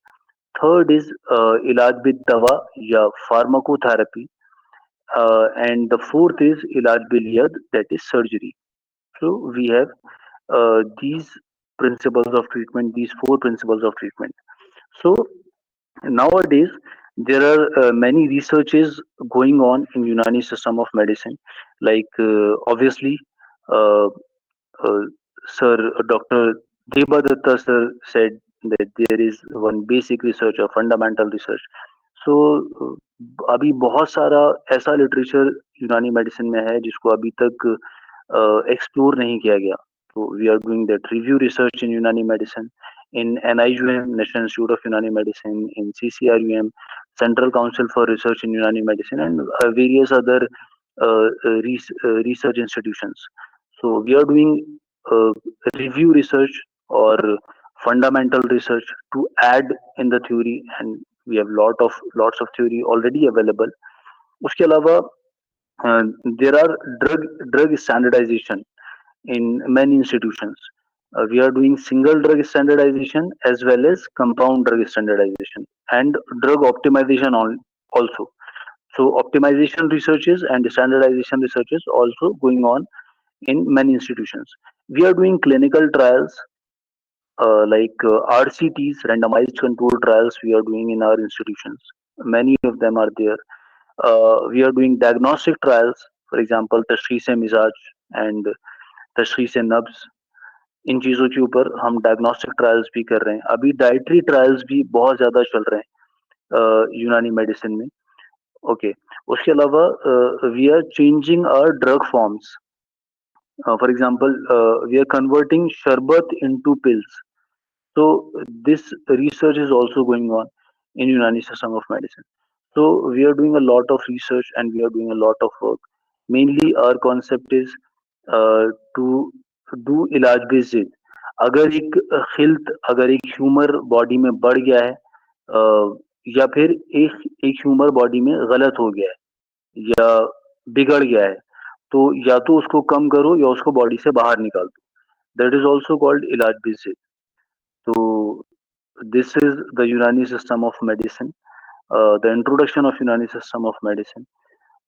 और मुझे ऐसा लगता है कि क्योंकि सबका objective, सबका मकसद एक ही है, और जैसे अभी मैं सुन रहा था सब लोगों की प्रेजेंटेशंस, तो we all have our expertise in Siddha, we have marmas. In yoga, we have lots of exercises and yoga yogs.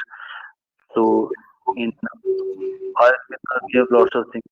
तो मुझे लगता है कि हम लोग का मकसद एक ही है, और वो कहते हैं कि मैं आपको एक लफ्ज का मतलब बता देता हूँ। इख्तिलात का मतलब होता है मिक्सिंग, तो और चमन गार्डन को कहते हैं। तो चमन में इख्तिलाते रंगोबू से बात बनती है, यानी जो गार्डन होता है उसमें रंग और बू अलग अलग होते हैं, उसमें अलग अलग फ्रेग्रेंसेस होती हैं, अलग अलग कलर्स होते हैं।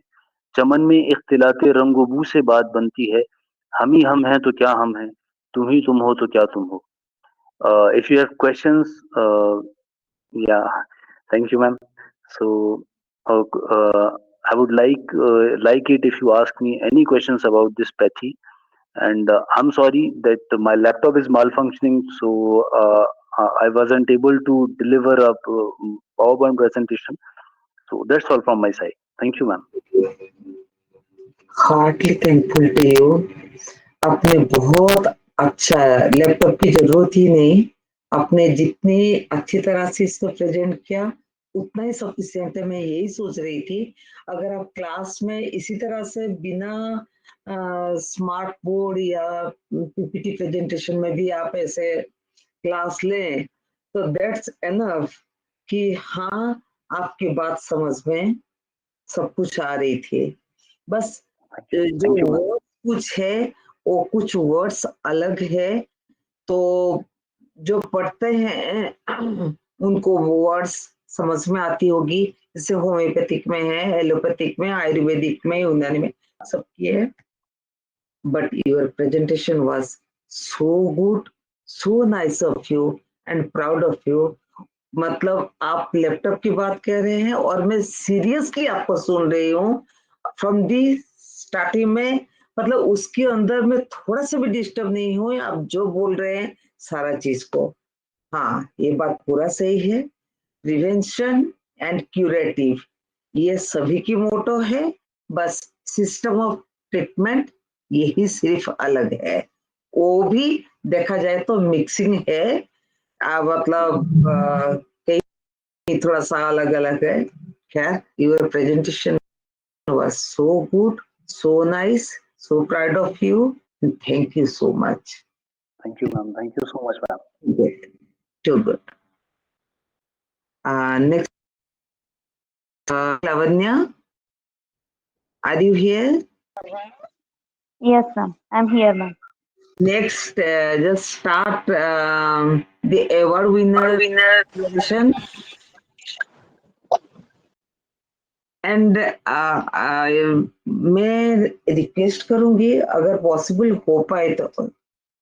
हो पाए तो जिनकी नाम बताया जा रहा है तो वो अगर अपनी वीडियो को, कैमरा को ऑन करें तो थोड़ा हम उनको फेस टू फेस रूबरू हो पाए। तो थोड़ा डॉक्टर अर्पणा, डॉक्टर अर्पिता सभी ने पोस्ट किया कि एक बार सब अपने कैमरा ऑन करें। तो एक्चुअली ये रिकॉर्डिंग हो रहा है तो ये ज्यादा अच्छा रहता अगर आप सभी वीडियो आपकी कैमरा ऑन कर देते तो। हाँ, मानती हूँ इट इज टू लेट सभी के लिए, पर प्रेजेंटेशन भी सबकी बहुत अच्छी थी, तो कुछ कहा नहीं गया, सॉरी फॉर दैट। पर हाँ, एक बार said Dr. or in a declaration. Okay, Dr. Lavanya.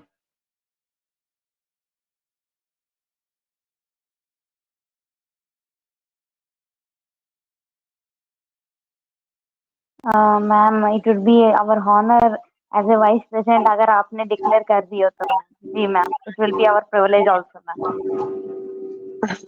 Actually क्या है कि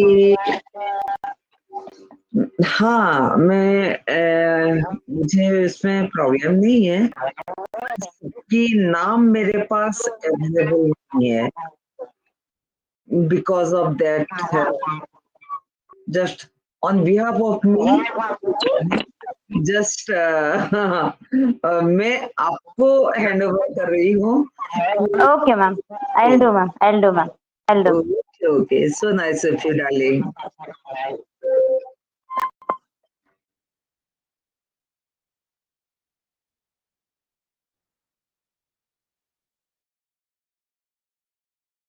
So here comes the main this thing, guys, and thank you all for your patience and for the today's session.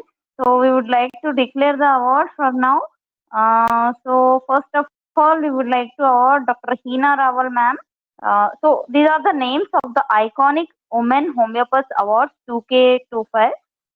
So we have divided the awards into two categories: Iconic Women Homeopath Awards 2K25, and also for the Nari Shakti Awards for the 2K25 for the nominations which we have received. So the motto and the vision behind it will be explained further. So first of all, we will declare the names as is getting enthusiasm like till now. So Hina Rawal ma'am, we congratulate you ma'am for the, first of all we are going to see the iconic women homeopath award of 2K25. So first of all, Dr. Hina Rawal ma'am, Dr. Manisha Solanki ma'am, Dr. Jaina Desai ma'am, Dr. Kakalikar ma'am, Dr. Sujata Kamire ma'am, Dr. Tilottama Galande ma'am, Dr. Dhamanika Dhagat ma'am, Dr. Sujata Chaudhary ma'am, Dr. Sandhya Chauske ma'am, Dr. Madhuri Gautam ma'am, Dr. Urmila Power ma'am, Dr. Varsha Agarwal ma'am, Dr. Sweta Bagde ma'am, Dr. Amita Peter ma'am, Dr. Vandana Shaga ma'am, Dr. Kanchan Desarda ma'am, Dr. Anupama Pratirkar ma'am, and Dr. Nidhi Vyas ma'am, Dr. Hina B. Shah ma'am, Dr. Dhara Tushar Joshi ma'am, Dr. Neelam K. Trivedi ma'am, Professor Dr. Rumjum Singh ma'am, Dr. Hina Patel ma'am, and Dr. Sonia Tuteja ma'am, and Dr. Rajul Meratwal ma'am, Professor Dr. Yogeshwari Gupta ma'am, Professor Dr.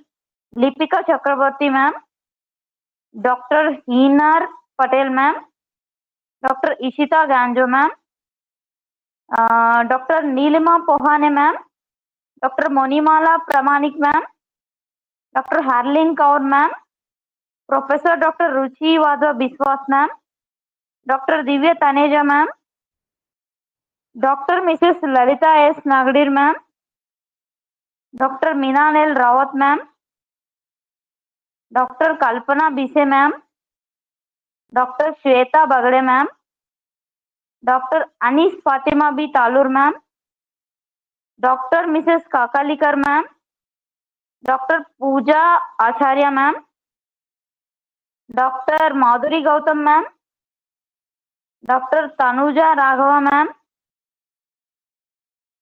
Dr. Vandana Shaga ma'am,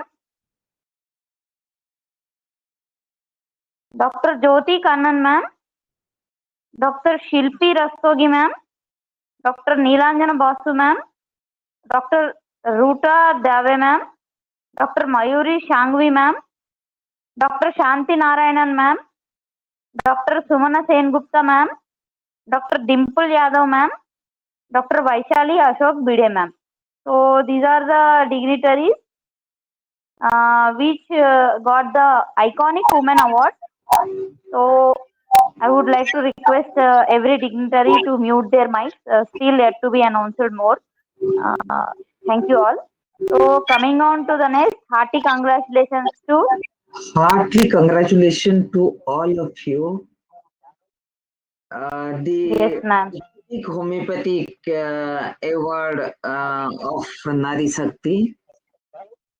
Really, it is the motto of our honorable Prime Minister Modi ji for Nari Shakti honored to the those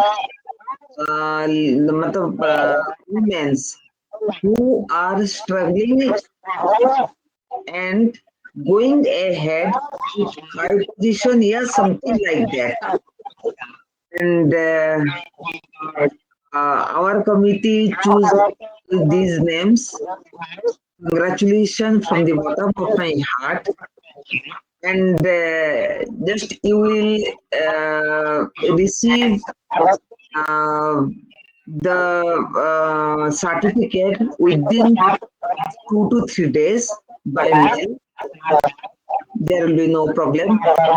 It is my request, if it be possible, just post in Facebook, because of you have all honored with iconic women Nari Shakti award. Again, congratulations to all of you. Thank you so much. And Thank you, ma'am. Yes, uh, ma'am. Yes, ma'am. Please next, continue, ma'am. yeah, next, over to you, Dr. Lavanya. Next Yes, ma'am. award. Ma'am, these are all the iconic women homeopaths awards, ma'am. So there is a common criteria among these all enthusiastic budding women homeopaths, ma'am.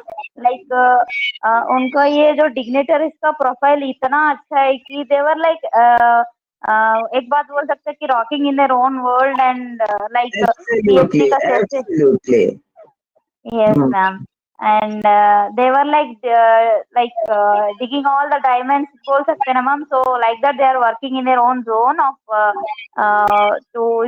we felt on the eve of 16th anniversary of All India Homeopathy Students and Youth Association. It will be our privilege to felicitate them with this such award. And Absolutely.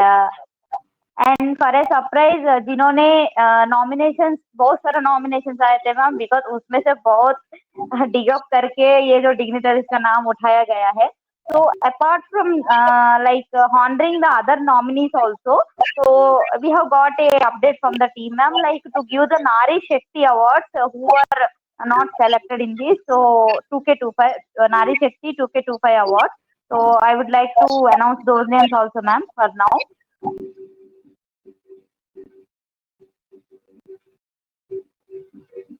So first name is Dr. Shilpa Maharajpi, ma'am. Dr. Vaidehi Bhatt, ma'am. Dr. Bhavana S. Patel, ma'am. Dr. Jyoti Vijay Kumar, ma'am. Dr. Divyashree, ma'am. Dr. Varsha Agarwal, ma'am. Dr. Varsha Umesh Ghate, ma'am. Dr. Sujata Rangraj Kamire, ma'am. Dr. Chandralika Das, ma'am. Dr. Simran Kaur, ma'am. Dr. Neelima R. Sharan, ma'am. Dr. Shikha Bharti, ma'am. Dr. Swati Garg. Dr. Rasika R. Kudale, ma'am. Dr. Rohini Khatar, ma'am. Dr. Sneha Agarwal, ma'am. Dr. Dhara Joshi, ma'am. Dr. Mrs. Jyoti R. Rao, ma'am. Dr. Jyoti Vijay Kumar, ma'am. Dr. Shweta Ramnikal Panchani, ma'am. Dr. Krupa Vyas ma'am, Dr. Rachna Goenka ma'am, Dr. Manisha Boricha ma'am, Dr. Niharika Jain, Dr. Alok K. Khatkol ma'am, Dr. Sami, Dr. Dhaneshwar Yawale. So these are the young budding homeopaths in which बात ये नहीं है कि उनका जो profile लो है, they are like enthusiastic budding who are building up their profile, ma'am. Hope so they will be participant of this one of the iconic upcoming awards also. I wish they could get the upgradation also for such awards. And I hope so this is the Congratulations to them. Heartily congratulations to them. And just this is the time for growing much more and to achieve the iconic award. जी ma'am. All awardees has been declared. हाँ, yes ma'am, yes ma'am. Okay. Congratulations to all of you. And I would like to Dr. Arpana Parikh. Arpana Parikh, dear, please. हाँ जी ma'am है ma'am. For vote of thanks, please. Yes, ma'am, I am here. Yeah, I know. Yeah. The first starting from starting till now, you are continuously here. Yeah. Okay. Although your mother is so serious and bad condition, even after that, you are continuously 4 hours. Hats up to you, darling. Award तो आप जिस लोगों को भी मिलना चाहिए. Okay. I think Kinshuk sir want to talk to something, ma'am. Kindly unmute yourself, sir. Okay. Sorry actually मैं बोलना चाहता हूँ कि हम लोग का आयुष्य का जो एक अवार्ड है ना, वुमेन्स एम्पावरमेंट अवार्ड, उसके बारे में थोड़ा डिक्लेरेशन था. हाँ, वुमेन एम्पावरमेंट अवार्ड ये भी था. Doctor Lavanya, women empowerment award. ठीक है, मैं डिक्लेयर कर देता हूँ. मुझे बोला गया टीम ऐसा. Dr. Kinsu, behalf of me and Dr. Lavanya, just you declare. Team ऐसा ने बोल दिया था डिक्लेयर करने के लिए, तो मैं कर रहा हूँ आप लोग का नाम देख के. तो थोड़ा लीजिए, मेरे पास जो टीम लिस्ट है. वुमेन एम्पावरमेंट अवार्ड में professor doctor Nivedita Pattnaik madam को मिला है आयशा की तरफ से. Team Ayesha ma'am combination. तो राजस्थान से कॉम्बिनेशन मैम. उसके बाद वुमेन्स एम्पावरमेंट अवार्ड पे हमारा महाराष्ट्र से हमारा डॉक्टर अपर्णा पारिक मैम को मिला है. Congratulations. Okay. आप लोग को बोलना तो मेरे लिए बहुत बड़ा क्या बोले लाकी है. तीसरा में मिला है doctor Kritika Chatterjee madam, Delhi medical college. Congratulations. उसमें मिला है साउथ इंडिया में कर्नाटका से मिला है डॉक्टर अनिता लबो मैडम को, प्रोफेसर अनिता लबो मैडम को फातेमुल्ला कॉलेज से है मैडम. Congratulations. Okay. अच्छा. उसके बाद मिला है गुजरात से डॉक्टर प्रोफेसर क्या रुचि साहू मैडम, गुजरात कॉलेज से है. मिला है उत्तर प्रदेश से, यूपी से, उत्तर प्रदेश से मिला है प्रोफेसर डॉक्टर पूजा दुबे नायक मैडम को. मध्य प्रदेश से मिला है डॉक्टर विजय लक्ष्मी त्रिपाठी को. महाराष्ट्र के हमारा पुणे से मिला है घर घर होम्योपैथिक प्रोजेक्ट के डायरेक्टर जो है अभी प्रोफेसर डॉक्टर राजश्री राप्ता मैडम को. इधर से गुजरात से मिला है हम लोग का फेवरेट दीदी है हम सबका डॉक्टर अर्पिता चटर्जी मैडम को, प्रोफेसर अर्पिता चटर्जी मैडम को. Thank you.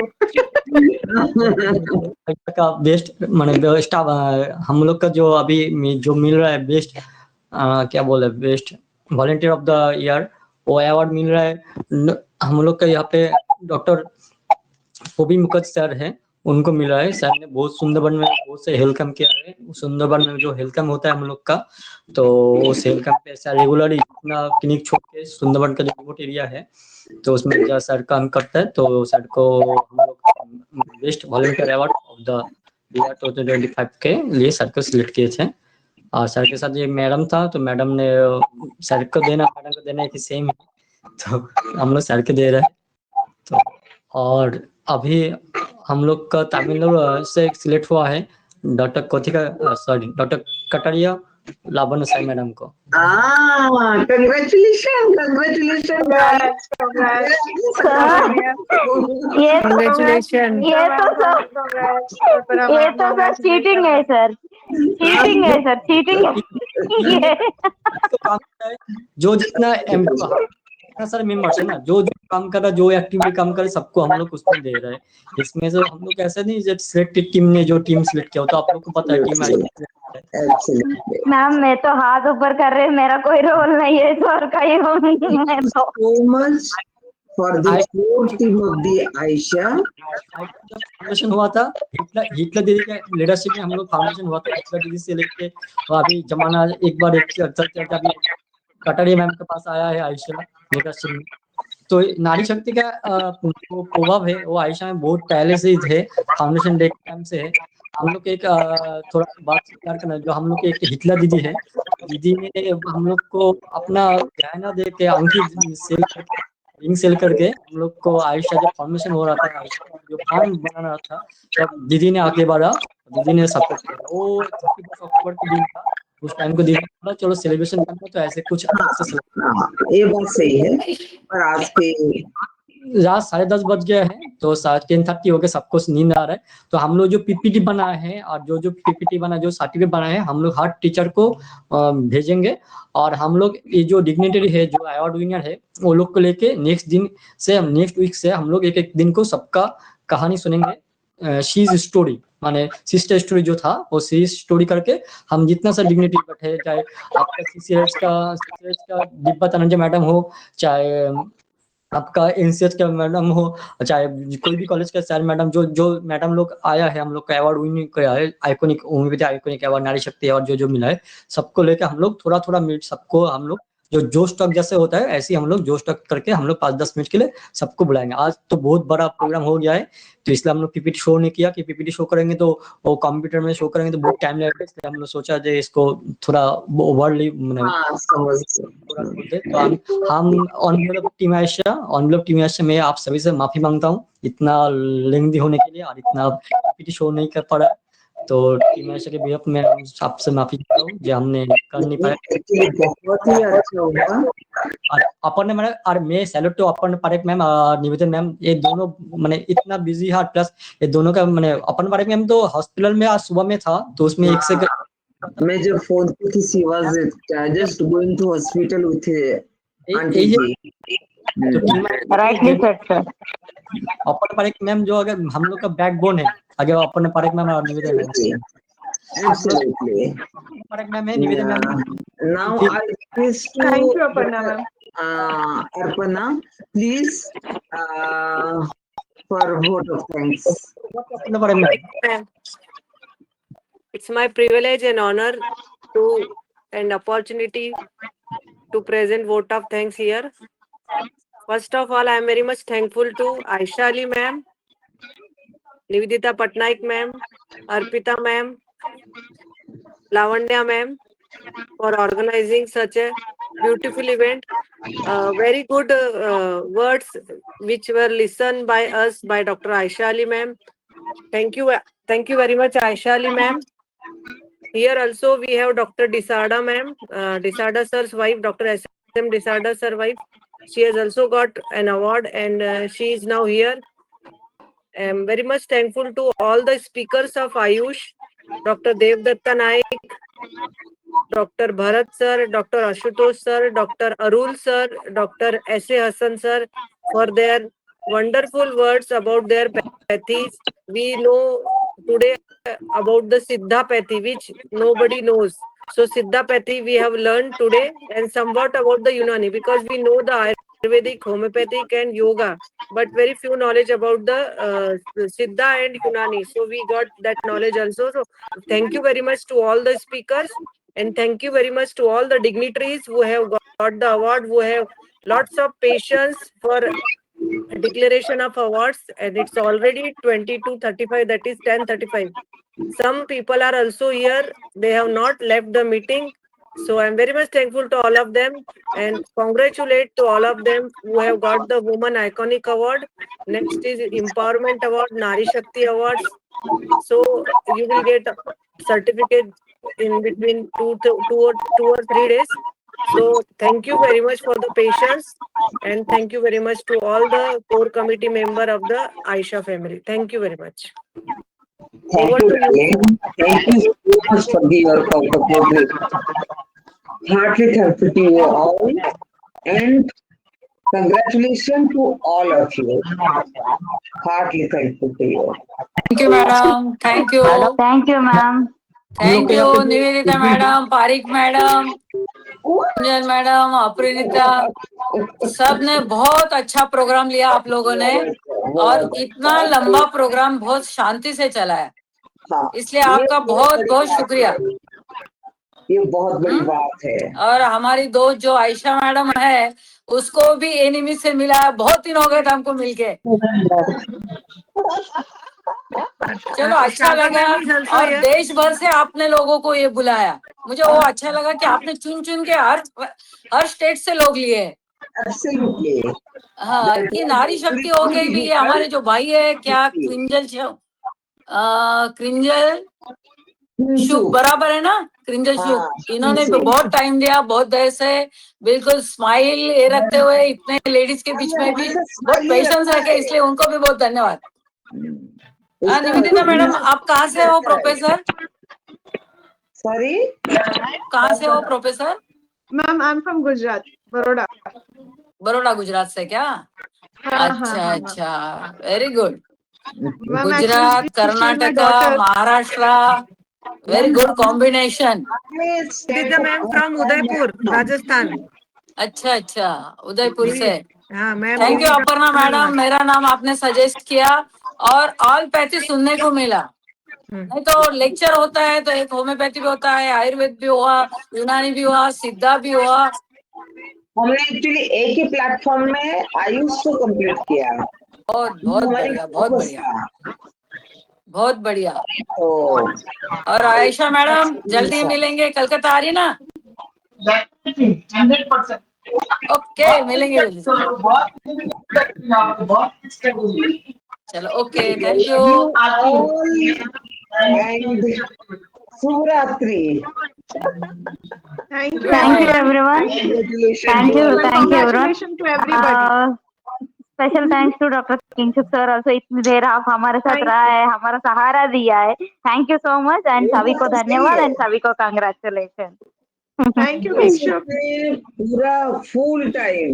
बीच बीच में Kingshuk sir also. Actually, I have forgotten to tell his name, but thank you, Kingshuk sir also.